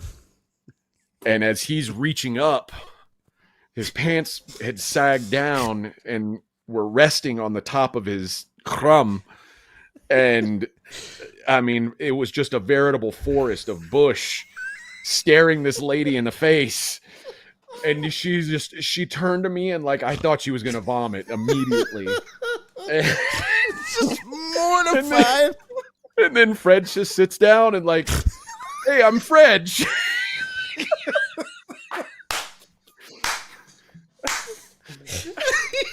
Oh, yeah. Can I buy you a drink? Well, I mean, Yeah. we kind of go together now. The only thing that would have been better is that if she would have found like a beard trimmer in Sky Mall and been like, hey, by the way, buddy, here you go. Oh, God, that's outstanding. Oh, my God. You guys, Aaron, you and Fred kind of connected over music, right? Like, you're a big music buff. In fact, I hit you up. I'm texting AJ like, man, what's some of his favorite songs? And because I wanted to put together that 10-minute countdown with some music and pictures and stuff. And I texted AJ and he was like, hell, I don't know. Ask Jong. And I texted Jong and he's, I don't remember which route I took, but everybody pointed me to you. Y'all kind of connected over music. Yeah, we did. And I mean, I'll give Tyler his props on this. He and Fred connected more over like heavier rock. But yeah, Fred and I connected over music a lot, and it's very weird because I got that text from you last night, and years ago when I was doing shows on 740, the morning show or the morning news host died. And it was something we saw coming because he was battling cancer. But then everybody, the day that they announced, like it happened, the day his wife came on the air to announce that he was gone, everybody put me on the spot because I'd only been working with this guy for about 4 or 5 months. And they're like, hey man, what was his favorite song? And I was like, I've only known this guy for 4 months right now. And they're like, well, just figure something out. So I start going through and they're like, well, like play all of his favorite songs coming in at a break. And I was like, all right. So I started like just scrambling for good songs that I thought he would appreciate. And then we get off the air and I ended the show with Jeff Buckley's Hallelujah because he loved that song too. And then later on in the afternoon, we all get an email going, actually his favorite song was Simple Man. And I was like, my bad. Like, I'm sorry. But then you texted me last night. And so I'm sitting there on the couch racking my brain. I'm like, okay, I know I've got this. I had a bunch saved because anytime I played a song and he would like light up with it, I would immediately just go put it in a special playlist of like, hey, show songs every time something happens, every time one of these computers craps out. That's where I go because that has the songs that'll at least, or anytime that, Fred seemed a little bit more tired than usual, like the Rob Zombie song. I knew anytime Fred was looking a little bit tired, if I played that, all of a sudden it was adrenaline straight to his heart. Yeah. These y'all used to do the happy hours on Friday. That was a thing. How did that get started, and how the hell did y'all control Fred during happy hours? Because I can't imagine Fred, alcohol, radio. I mean, we heard the Jim Lampley story. Whose bright idea was it to go, oh, let's let Fred drink on air? I mean, all of us drank on air. That was the whole point, is that they were giving me shot after shot too. And I remember the first time I was on the shotgun wheel, and this was before we did a wheel. I had drawn the short straw, so I had to shotgun a Four Loko to start the show. I gave blood earlier that day. And the nurse is sitting there, and she goes, yeah, you can't drink for 24 hours. And I said, the hell I can't. I said, I'm going upstairs here in about 2 hours, and I'm going to shotgun a Four Loko. She goes, baby, you're going to die. I said, well, the show must go on. And so I looked at Tyler and I said, if I pass out from this, like, you're behind the wheel, dude. Have fun. And yeah, looking back on some of those, because I've watched clips of them again, it's a wonder how I decided, yeah, I'll just keep taking 4, 5, 6 shots and then keep a show running with all these damn buttons to push and all these different things we had to do. But, and he would still drive, right? He would still drive the show? Oh, yeah. Yeah. Without a problem. In and out of breaks, everything? Yeah. Well, yeah. I mean, sometimes I had to, I had to sometimes during happy hours, I would have to take over a little and say, okay, it's time to go to break. But that was at a time during COVID when, like, obviously listenership was way down because nobody was in their cars, and we were looking for new ways to drive traffic. And we had just started on Twitch, and I was like, I had to come up with a way to get people to tune into Twitch. And like, Josh Ennis knew a lot about the platform and was like, yeah, you can't have naked chicks. And I was like, okay, well, that sucks, because that would have been like the easiest way to get in. Yeah. But he's like, there's no rules against drinking. And I was like, oh, well, we'll just play games with the audience, and, you know, one of us will do a shot of some gross stuff, and somebody will shotgun this or tornado chug this. And it just became a thing that we did every Friday. And I mean, we never had more viewers on Twitch than we did like during those events. Like, it was like Jason Braddock, who famously doesn't drink. We peer pressured him into doing some shots, and it was like, we'll do it if we get to, I forget what the number was. It was like a couple thousand people viewing, and he was like, yeah, there's no way, no people aren't. Sure enough, it was like, boom, shot right up 2,000. Wow. You know, we'd have, and it was his fault, because he brought in, he knew we like to drink, so his in-laws or something had bought the Ivanovich menthol tobacco flavored vodka because it was cheap or something like that. And they bought a whole case of it. So they gave him a bottle because he wanted to bring it to us, because he basically walked into the studio one day and went, I bet you won't drink this. I want you to think about, I want you to think about this vodka, like, and how this would come to be. That Ivanovich vodka is so bad that it sells for $5 a bottle. Like, just the regular old vodka. Recently. They still have it. So you could buy a bottle of just regular vodka for $5, or you could get the tobacco flavored version of the same vodka for $2. And it's like, whose marketing idea was it that they were like, hey, here's what we do. We take our shitty vodka, we add this new ingredient to it, and then we charge way less. And somebody was like, you know what? That's a great idea. Let's do it, Bubba. Like, do that. Let's make it worse. Who okayed that? Here's something bad. Let's make it worse. I mean, that booze was like literally licking an ashtray. It was so vile. I still have the list of all the ones we tried. I remember I filled in. Y'all were doing. This was after AJ fired me. And I was filling in one day, and y'all had the house part, the parties were going on. What the hell did y'all call them? There was it house parties? Yeah, happy hour. Sorry, y'all had the happy hours going, and AJ was out, and so Fred invited me to come fill in, and he was like, "You ever done Malort?" I was like, "No, what is that?" He was like, "Oh, you got to try Malort." And I was like, "Okay, Fred, I trust your judgment on alcohol." He was like, "Yeah, you got to try Malort." And I'm like, "Yeah, well, you're a connoisseur. Yeah, sure, okay." And so I think Aaron goes and gets it. and they bring it in. My God, it was like doing a shot of giraffe piss. It was awful. And Fred was like, it was just the worst shit ever. And what's so funny is, I mean, like when news started to spread of Fred's passing, you know, you just saw people left and right on social media. Hey, raise a shot of Malort in the Falcons' honor, and that was the thing. That just kind of became a thing too. So, yeah, shots up for Malort, shots up for Fred. I was in the liquor store recently, and they have it, and only like 3 or 4 stores across Houston have it. So I bought it, and I was like, all right, I'm gonna have some fun with this one of these days. I'm gonna take it to like a house party or something like that, and just fuck with people. And then that happened, and I was like, all right. And I don't know. Gotta if get it now. everybody's seen on Twitter. There's going to be a meetup on the 29th at Blue Lagoon off of I-10 and Wirt with a bunch of blitzers and stuff like that. And I was like, all right, well, I'm going to call this bar and say, hey, you need to order cases of Malort, or I'll just bring in my own bottle and we'll just pass it around old school style. So yeah, that's my plan for that bottle that I have that's still sealed in my liquor cabinet. Absolutely. I don't believe anybody likes Malort. I think that they just they drink it and they're like, oh yeah, this is good, and it's not. It's never good. It's never. It's like good. a challenge. Oh, it's never good. Yeah, it's like doing a shot of Jaeger at the bar or something. It's like, oh, I'll do it. I don't give a shit. Yeah, I'll do it. Right. Yeah, this is a challenge. Yeah, absolutely. By the way, the fundraiser on GoFundMe is now at $9,350. I don't know where we're at as far as donations on the Twitch and the YouTube. Yeah, the bits and the super chats on YouTube. What I'll do is I will, at the end of the show, I'll sit down and go through and figure out how much everybody has sent in and donated.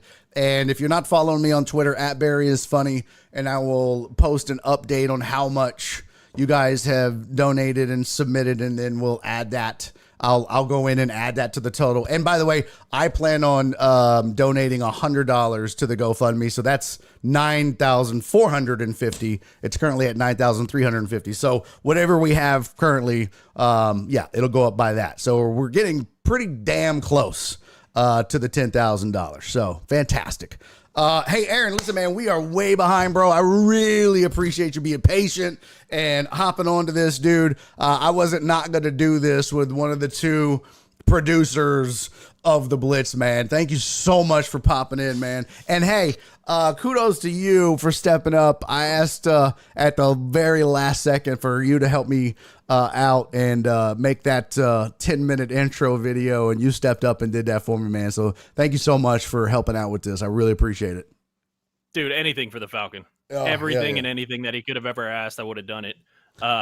And I on that little graphic you had right before I came on, the Clear Lake Institute technology bit, I don't know if that's still on a podcast, but I have it personally on my Dropbox. So I will have to create one of those like audio links and upload it, and I'll tweet it out if people don't understand why the Clear Lake Institute of Technology is actually it was a real thing, or almost a real thing. So great. And how we got there. It out. Like, it's fantastic. Aaron Raybould, buddy, I appreciate you, man. Thank you so much. Love you, boys. All right, man. That is Aaron Raybould. All right. Hey, listen, the show don't stop. Coming up next, listen, after our next guest, we're going to have the pepper spray incident. And then again, we're going to close out the show with, I put together a reel of the greatest hits of Fred Faour. It's drops that were used on the show. It is a back and forth with AJ. I don't remember if I kept the back and forth with Granado. There's just a bunch of stuff you're not going to want to miss. It's everything you fell in love with Fred about is kind of in this reel. And thanks again to Michael Carroll for sending me just a shit ton of audio that I could throw together for this. And Fred is going to take us home. So stick around for that. But I told AJ it's kind of fitting that we're going to end the show with kind of where it began in radio for Fred, and that is with his first host at ESPN 97.5, and that would be none other than the man himself, Mr. Matt Dean. Matt, dude, I appreciate you sticking around. I know I told you, 4? What I tell you, 4:30? Well, I don't know. It's been my pleasure. We got to fuck that up a little bit, buddy. But I do appreciate you, man. Thank you so much for hanging out and agreeing to do this on such short notice. It's been great listening to all the stories. and it's such a shitty circumstance, but glad we could all get together to kind of remember Fred and talk about the good old days. Yeah, when I put this together, I was like, I don't know who to pair Matt up with because I want to tell stories, and AJ was like, fuck that dude. I don't even. He's kind of a dick. I don't really want to hang out with him on stream. I barely know this guy. Nah, he had great things to say about you, dude. So I was like, okay, well, cool. I think it's kind of fitting that we this. People is how didn't we would realize end it. that. People didn't realize that I knew Matt before I knew Fred and Jong. Like the reason why the first iteration of the Blitz came to be was because I told them to hire Matt Dean because I wasn't ready to leave my job in Austin the first time they called me, and I said, I know this guy who will be great for it, and he was. He just short timed him and made me look like an asshole. But other than that, he did a great job. How long did you guys do the show together, Matt? We were on probably like 2.5 years together before. I'd always planned on maybe just I kind of wanted to just learn the board. Like I thought radio was just really cool. So I was like an unpaid intern when I first started. And then when Fred left the Chronicle and came, he was just such a huge poker fan that he saw I was there, and by that time I was kind of interested in being on air. So we thought it would be a great idea to do a poker show, which if you've ever listened to poker on the radio, it was not a good idea. It was one of the worst ideas we ever had. So that What was do our big you idea. talk about on a poker show? Like, well, Let me tell you about this hand that almost won, but it didn't. You got I a hit burned all on the tapes. you hit on 13, and yet Yeah, you'll never know. I've Tune burned all in. the tapes. You've burned all the tapes. We would go to Yao's restaurant right around 9,000 Westheimer. We'd have a couple pops before we went on, and that helped. But I guess, Wait, get are ready you for the telling me Fred used to drink? crazy town? Light drinker. What? You guys probably haven't heard about that. So O'Doul's, right? Yeah, I need Ollie zeros straight. We did that, and then I guess they gave us like a morning show on like Saturday and Sunday morning. The front page we did, and that was kind of the sports show. And poker didn't work out, but the front page started to gain kind of a loyal following. And when the time slot opened, probably like a year into when we were doing it, we started the Blitz. I can't even remember how we came up with that name. It may have been Tepper. I think he just pulled it. He's like, we need a name for the show. And Fred, he had like such high standards. He's like, it has to be the perfect name. And we were both like, yeah, what is it? He's like, I don't know. So he stalled for like 2 weeks, and Dave finally, I think, just pulled out like a book of like football terms and was like, sack. That's how you came up. Blitz. And I was like, oh, okay, that Blitz sounds all right. So I think that's how he came up with the name. Fred was he was a radio rookie. But he was coming from the Chronicle with tons of experience, and I was greener than green. So it was pretty, he taught me everything, even though, he was a rookie himself. I just figured out he was probably the age I am now, which is crazy because I was like, this old man, this guy's like old man coffee over here.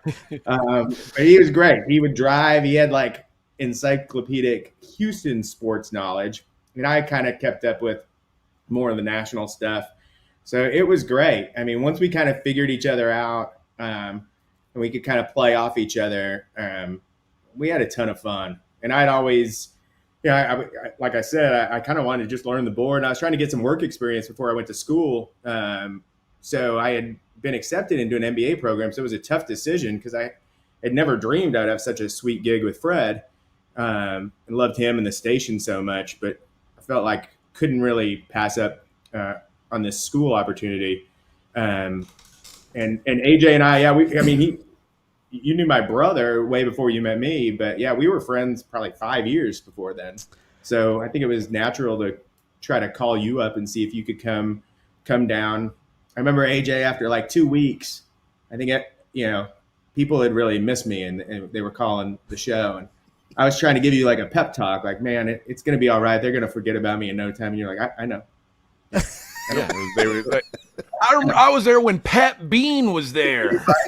Yeah. Wait. You're like, they'll forget about you very quickly, and that happened. You guys moved beyond what Fred and I could ever do, and I was, kind of watching from afar and just so proud of you guys. And yeah, it was just, I had such a blast with Freddie. We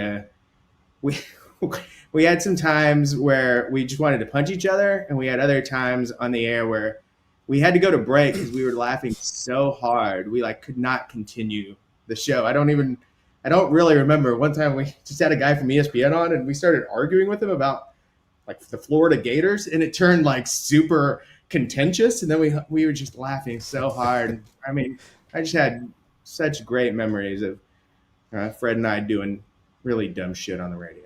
I'll be honest. I thought like I maybe it's just because I assumed, but I just assumed because AJ took over for you that there was just like so there would be some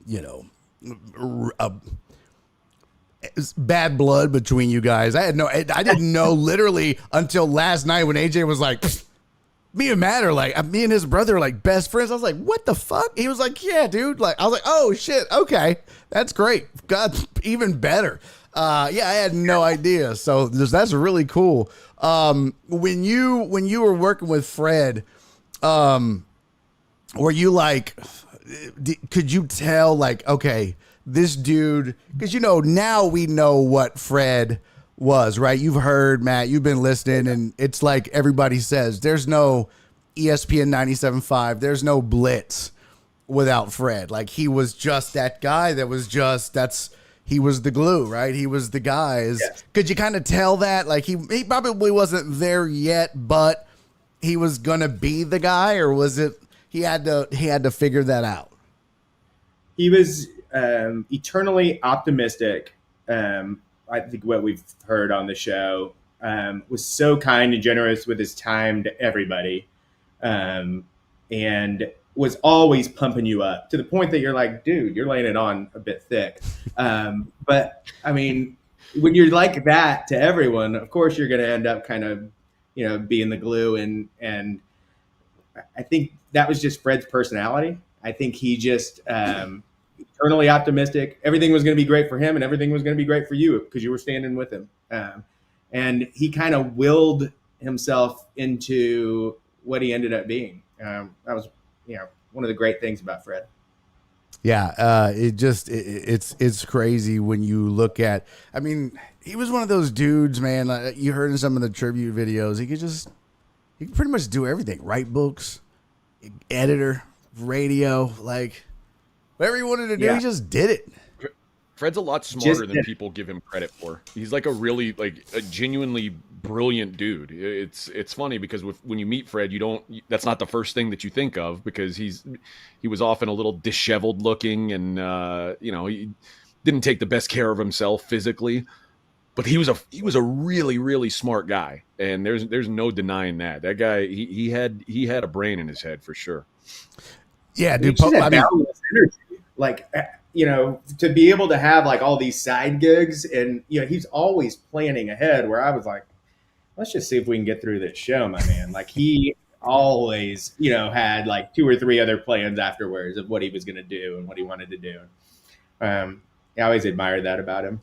I mean, hell, in general, poker players are pretty smart, pretty sharp individuals to begin with, because you have to be, right? You're always thinking ahead and trying to figure out what your opponents have. So yeah, you can't be a dummy and accomplish some of the things Fred accomplished in the poker world to begin with. So, dude, yeah. I mean, Matt made a final table, and he's a dope. So it's possible. It's just unlikely. It's just unlikely. Well, Matt, dude, I appreciate you popping in, man. Thanks for hanging out. This all together, man. This is all you. So this is great. Thank you so much. Anything you want to share? I don't want to rush you off, man. The floor is yours, man. Tell stories, whatever you want to do, dude.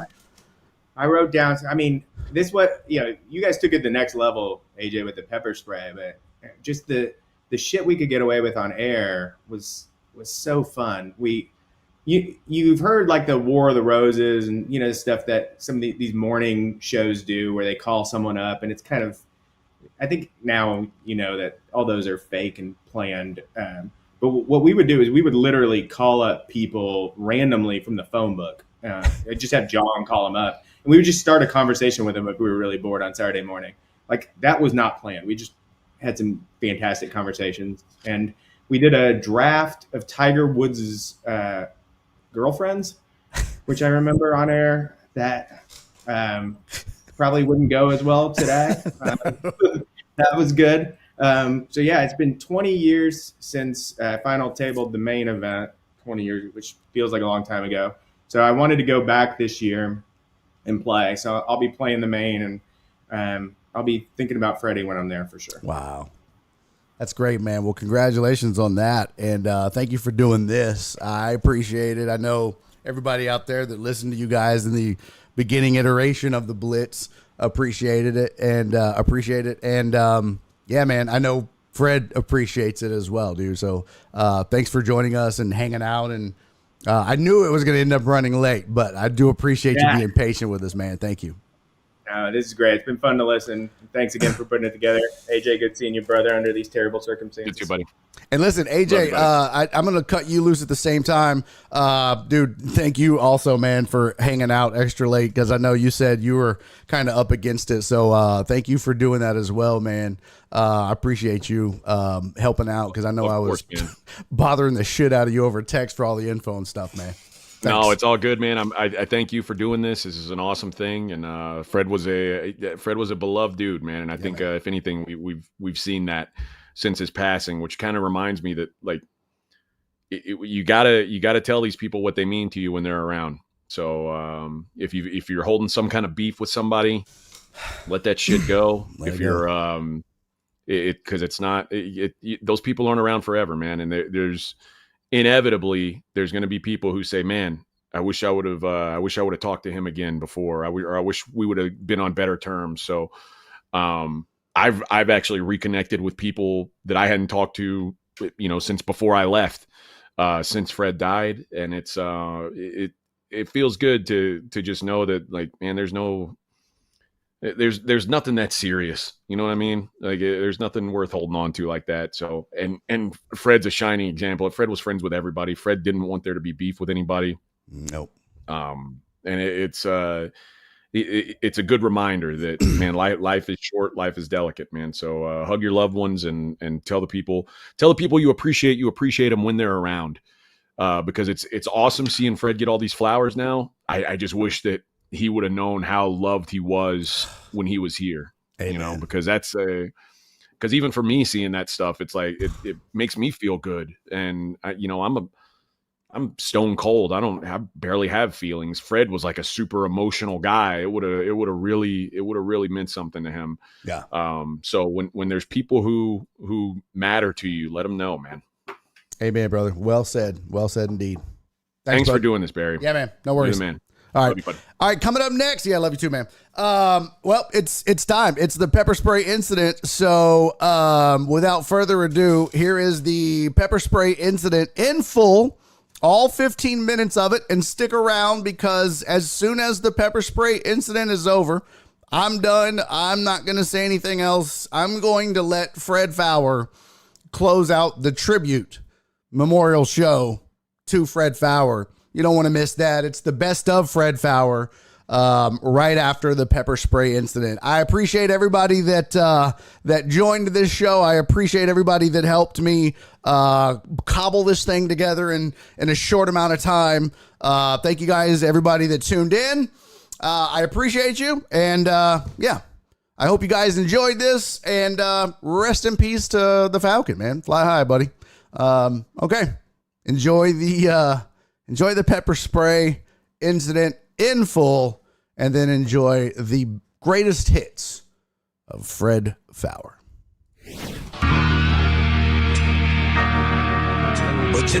Welcome back to The Blitz on ESPN 97.5. From the Bud Light Studios, here's Fred Faour and AJ Hoffman.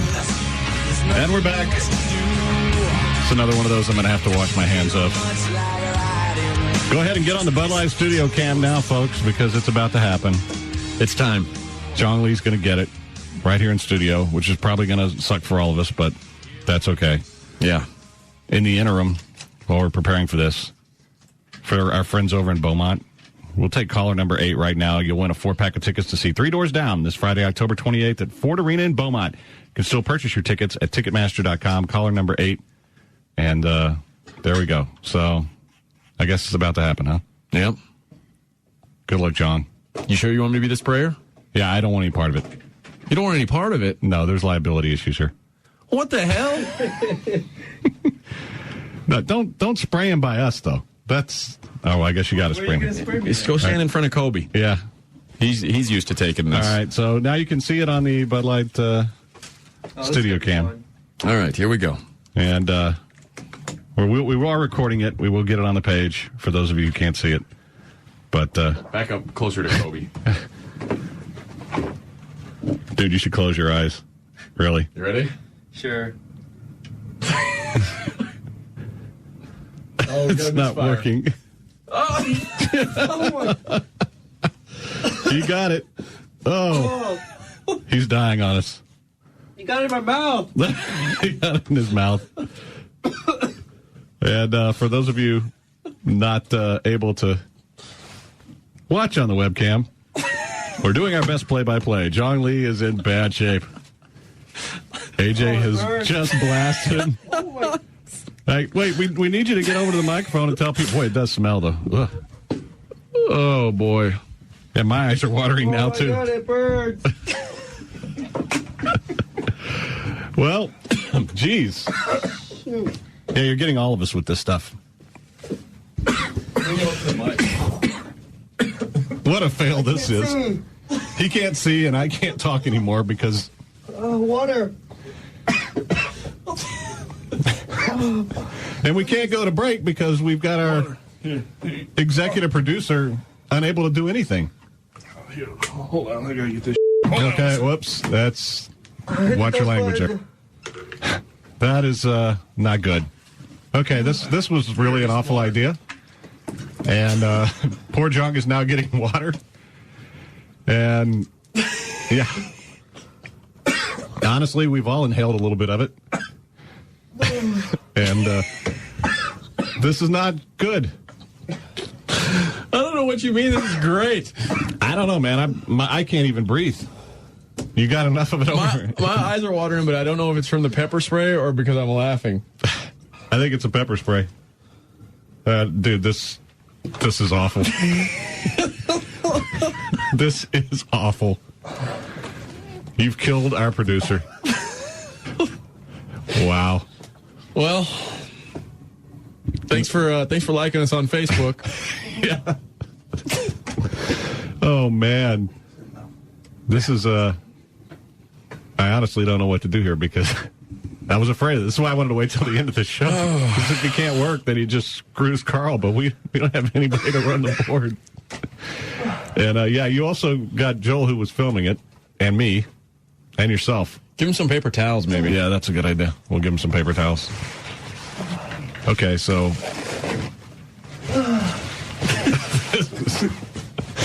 Oh man, he is in bad shape. Is it like eating a blazing sauce at Buffalo Wild Wings? He can't even talk, man. Yeah, Jong, I can't hear you. Connor says you just shot pepper spray indoors. Ha ha ha, you freaking idiots. Hey, it's not my fault. There's more, John. I need water. He needs more water. Okay. I think we're in trouble here. Oh. I think we've killed Jong. And wow. This is really exciting radio. He's in bad shape here. And yeah, he's gassed everybody else here. Yeah, Spinna says this is why he loves the show. Total chaos. Yeah. And great, you got us all. Joel's over there too. He's got it just as bad. I got Keegan to run the board. Yeah, we're gonna need to get Keegan like right away because this is totally gone to hell. Well, for those of you who've never heard the show before, yeah, we do this every day. Somebody gets pepper sprayed. Yeah. God, this stuff is awful, man. You friendly fired me, dude. It smells kind of bad, but it doesn't. Like I'm not hurt. Are you hurt by it, or just a little? I'm having trouble breathing. Yeah. Oh, really? Yeah. So this is an absolute fail. Do you think you're okay, or you think it's who's worse off? He's much worse off than me. Come on. No, the poor Jong can't get up. I think you've killed him. Me, I just can't breathe. I can live with that. God, that's pretty rough. Like, cops spray people with that. I've been tased, but the tasing it hurts for a little while. But It's not here. oh, great. Well, now we're in trouble. We need somebody to run the board. Julie, can we get Julie? Julie's not here. Julie's not here. Well, the good news is we're not supposed to go to break for like 3 minutes, so hopefully he'll recover. Don't curse. Yeah, don't curse because he can't dump. Yeah, watch your language, guys. All right, we have no one in the building. I think the intern knows how to do it. Okay, well, the intern knows how to run the board, right, Jong? Nice. No, we don't. We're fine. We'll get it. The intern knows how to run the board. Yeah, he'll be fine. He knows a little bit. Come on in here. All right, are you nervous? A little bit, yeah. All right, we're good. Yeah, we're fine. We might want to close the door of the studio too. Oh no, don't do that. Well, you kind of need to because people are walking by and saying stuff that we're not able to dump right now. Oh, okay. So, well, there you go. He's getting better. He's up to his hands now.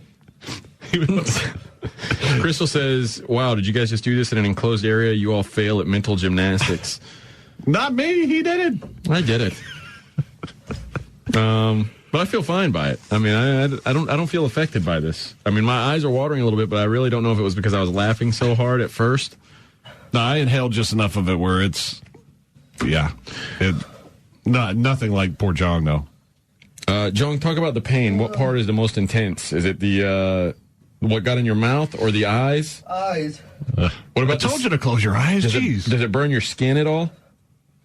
All over my feet. All over his face is burning. They're saying we need to use milk. We'll go down and get some milk. Yeah, we'll get some milk. There's got to be some milk here. Send us to break, intern. You can do this. All right, this will be exciting. You know how to do it? Maybe. We'll see how this works out. Oh, boy. This is going to be a disaster. Yeah. All right. Let's see. It's already Jong is the Peyton Manning of our team. Yeah, I think we're getting called to the office for this one, dude. It could happen. Yeah. If you think your lower energy levels and higher cholesterol levels are due to diet and age, think again. That bad mood might not be you becoming a grumpy old. Okay, so we're back, and this might have been not the smartest thing we've ever done, I have to say. Not very well planned out. No. I want to go on record. I did ask what would happen if he couldn't finish the show before you did it, and everyone ignored me. Yeah. So. You think it was a bad idea? I think it was an awful idea. Well. Damn. This is probably the dumbest thing. Poor John can't see. He can't breathe. He's got to work the rest of the day. Jong, is it getting any better? Like, it's not better from the moment of contact? It's worse? Oh, no. No, this is not good. We couldn't find any milk, but there was some chocolate cream pie in the fridge. That didn't work. That was a fail. And Jong smeared that in his eyes, and then he said it made it worse. He's like ruined the whole place in here, too, because it's still all over the place. Wow. I don't know why you're laughing, Joel. This is not a joke. Are we going to have to call a doctor? I don't know. John, do you want us to call the doctor? I guess when a guy can't answer, that's probably a yes. I have no insurance. Oh. Jeez. Oh, this was really well thought out. Well, could have told us that beforehand. Yeah. All right, so if anybody has a suggestion on how to get where he can see again. I do want to credit Jong for keeping his producer job first. Don't curse. He was very responsible, and a lot of guys wouldn't have thought about that at the time, like myself. Oh, give him some more water, Joel. Yeah. Oh, here you go. Here's the bright side. I now know, because I have some of this pepper spray, if somebody messes with me. Oh, that's the real deal. Yeah. So that's a positive. We'll go with that. I don't really have anything else. I kind of want to go to the mall and spray a stranger. That's Oh, man. See, now we got Van Pelt to run. He's not going to be able to do this. Yeah. We don't know how to play weekend bleepage. Yeah, so that's kind of out. This is probably the worst fail ever. Yeah. Well, I hope the Blitzers were entertained at least. Yeah. I'll go ahead and admit when I make a mistake. This was not well planned out. This was That's not why well I planned said out. let's wait till Thursday. Well, to be fair, I didn't realize that it was going to like totally decommission him, you know? I didn't see that coming. Well, people warned us about that. Derek says bucket of lemon juice. Open your eyes underwater for as long as you can. Do that a couple times. Hi, it definitely we're works. at work. Where are we going to get lemon juice from? Well, that's why we should have planned this better. Just saying. Hey, Joel, can you go downstairs and get some milk from that little market down there? And lemon juice if they have it. Yeah, I'll go grab Yeah. All right. And a doctor. Are you interrupting yet, Nick? Good. Make some calls. What's up? Hi. See. What's going on? I think we're in trouble here. Uh-oh. Yeah. You okay? No. Not wise, guys. All Out. right. Yeah. We're. Okay, good. Out. Oh boy. Yeah, we're in trouble. Uh-oh. Okay, so if this was the last blitz, it was we've had a fun time. Yeah. Yeah. That was the boss basically telling us how we're in trouble. Yeah, that was the boss. That's not good. The big boss. So, anyhow, it's been a lot of fun doing the show. Yeah. Been great working with everybody. It was good knowing you, Fred. Yeah. And, boy, that was not good. That's a fail. Yeah. Well, what are we going to do? Thank all the Blitzers for being Blitzers. Yes. Thank Jong for... He needs his help. Oh. Thank Jong for toughing it out. If I'm John and Anson, I'm probably clearing my day for tomorrow. John and Anson are probably moving in. Yep. So much for that. Anyway. We've made the mistake. Yes. We've been talking about it forever, and no one told us not to do it. I did. Well, we'll just leave it at that. Oh, well. It's a team mistake. We screwed that up across the board. We have to get better across the board. Well, I don't think we're going to get the opportunity. Maybe not. That's probably the end of it. So. And we don't know how to play weekend bleepage. No. So we don't even have weekend bleepage to give you. And, you know, I can't breathe either. God. Okay. So I have nothing left to discuss. You want to talk about how the Jags are a threat to the Texans again? No, we should probably end the show because I'm pretty sure the boss wants to talk to us. Yeah, I think we're in actual real trouble for once. It's a good possibility. Yep. So, of course, I don't know if the intern knows how to end the show. Do you know how to end the show? Yeah, really no idea. Yeah. That's not I good. can send it to a commercial, but I don't even think the commercial breaks are set up. Yeah. Okay. Well, this is making for a great conclusion. Yeah. And,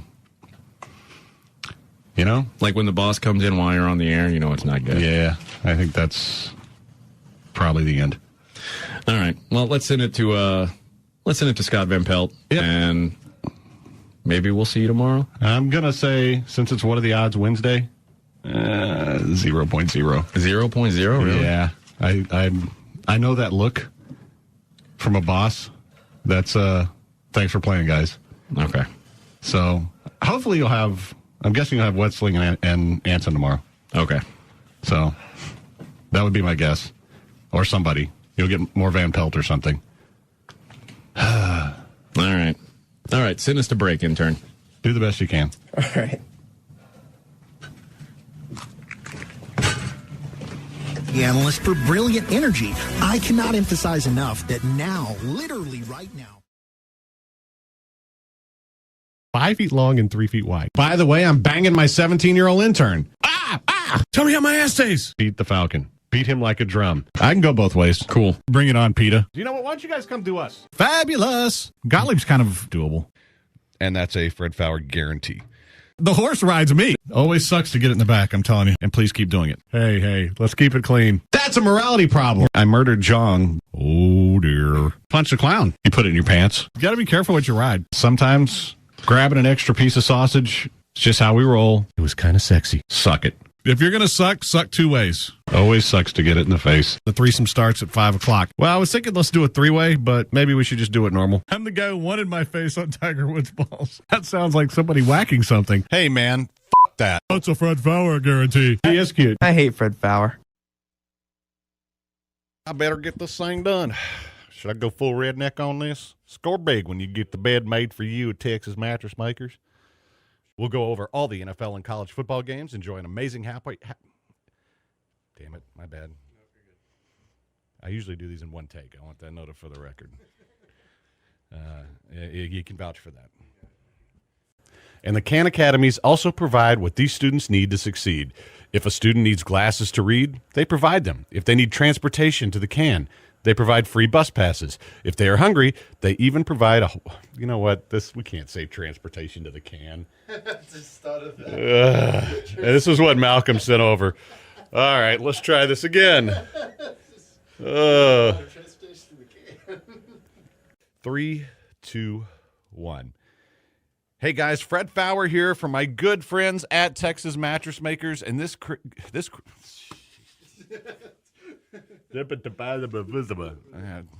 is what happens when I don't drink for 2 days. Tuesday, December 6th. On Facebook Live. See Fred and AJ get fingered? Seriously? You know what? Why don't you guys come do us? See Fred and AJ get a prostate exam live on Facebook December 6th. Brought to you by the Boardroom Salon and Man Centers. Like ESPN 97.5 on Facebook by searching ESPN Houston. Says none of my preferred networks are available. Why do I hear Game of Thrones theme songs? Probably my phone. Must have not turned it off. Oh, boy. Yeah, I'm all over it today. Oh, Fred. Plus, just if somebody breaks into my house, I just want to click that thing. That'll be enough. That's right? enough to make anybody run. Yeah. That and, the maniacal laughter and, here, kitty, ha-ha, gonna blow you away, fella. You got a pretty little mouth. The biggest one I've ever seen was, that's what she said. Shad Khan's, the Jaguars Jags owner. Yeah, he actually rents that thing out for like $1 million. And happy Valentine's Day for those of you who celebrate that sort of thing. Oh, happy Valentine's Day to you, Fred. Why me? You're my Valentine. You're my secret Valentine. Yeah, I don't think so. Oh. Bob Nepper was the best pitcher in Astros history. You guys are idiots. It was Bob Nepper. Tonight. That's right. After the show. So you look mighty tasteful with your hat on. Or tasty. Okay, a little weird. It just got weird. But I'd have I would like that too, actually. like a cape. I'd have a cape.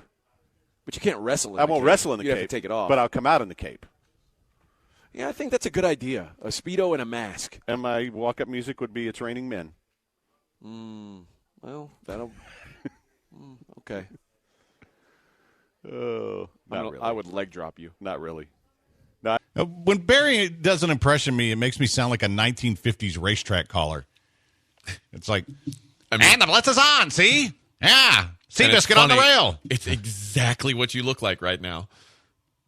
You look like a whirling dervish. Like a hep cat? Is that what I am? Something like that. I'm a hep cat. No. All right. I have to tell you about Bet US Racing, although I probably need to get new copy because the old dog ate my homework thing. Did that really happen? Yeah. She got both of them. Oh, your dog is so bad. She needs to go to obedience school. God, you're a weirdo now. You'd rather see Brienne naked than Arya? It's more I want to see if, where Tormund's real nickname comes from because I'm not buying the story. So you're asking for full frontal male nudity now? And female. Oh, boy. You've changed, man. And we are back on the Blitz. Hour number 3. I'm not yelling. Kind of yelling. No, I'm not yelling. Dang it, AJ. You just turned Fred into Eeyore. Oh, dear. It happens sometimes. Tigger bounced me again. Yeah, but because it's all nonsense. So, are you doing your show outside today? No, why? Well, it sounds like the wind keeps blowing. Oh, no, that's because I don't have a mic cover on this thing. It's probably me breathing. Oh, jeez, Fred. I'm gonna be the listener that gets annoyed by you breathing now. Fine, I'll stop breathing. Stop breathing. Just do the rest of the show without breathing, please. You, AJ. Because of our rapport. I mean, come on. Fred is my man. Oh, he can always have me whenever he needs me. Good for you. you, On Fred. the other hand, I just tolerate you. All right, well, I'll take it. But you will be missed. Thank you. All right. All right, fellas. Later. Let's take a quick break. How low were they? Well, it was only one of them, and it was really odd. I just woke up one morning in just incredible pain and called my wife and said, "Hey, man, this kind of sounds awful, but my ball's killing me." And she looked it up online and said, "You need to get to the emergency room right away." And it is the most painful thing I've ever been through in my life. I enjoy how you called your wife. You go, "Hey, man, my balls hurt. What should I do?" Somebody says I look like a lesbian squire with this hair. That's kind of mean. Well, that's how I felt when I was growing my hair out during the pandemic. I don't know if that's an insult or not. You look like Cher's daughter when she was transitioning. Okay, so that's you're sort of in the same ballpark as the texter. Yeah. 936. If Fred and Predator had a kid, it would be Predator. Oh. Covered up a lot of ugly things. Yeah. I hate that I have... just hit the mute button at the top of your... I am. On top of your keyboard. Well, where's the mute button on my keyboard? There's Oh, it's up there. Okay, yeah. I see it. Yeah. Well, it's muted. We're good. Thank you. I think our Twitch is turning into a dating site. Really? Yeah. Good for them. You want in on that? No. What if they pass their temperature test? I don't want in. Little Fred sandwich? Nope. Because everybody's here because they love you. That's not true. That brings people together. That's not true. And what if you were right in the middle of those two people who were brought together? Well, I am not going to be in the middle of anyone. Everybody's commenting on my look from the 80s because I had a photo of my dad and my brothers. With just a standalone mustache? Yeah, with the Freddie Mercury stash. Yeah. Well, I don't know what people are making more fun of, the mustache or the skinny tie. I got to be honest. Like, you're not gross. You're not the most handsome of the Faour brothers in that photo. No, John was always but the one you're not the least handsome of the Faour brothers. Well, what are you saying? That you can do the math on it. No, but yeah, John used to look like Mario Lopez. He was an actor. Yeah, and going on. Yeah, but you get old. You don't look quite the same. But everybody was having some fun with making fun of my look in that. Everybody wants the mustache back too, which I don't think it would. Why not? I don't think it would quite work. I mean, I'm all for anything that covers up my face, but I don't know if that'd be a good look. Plus, it'd be all gray and disgusting now.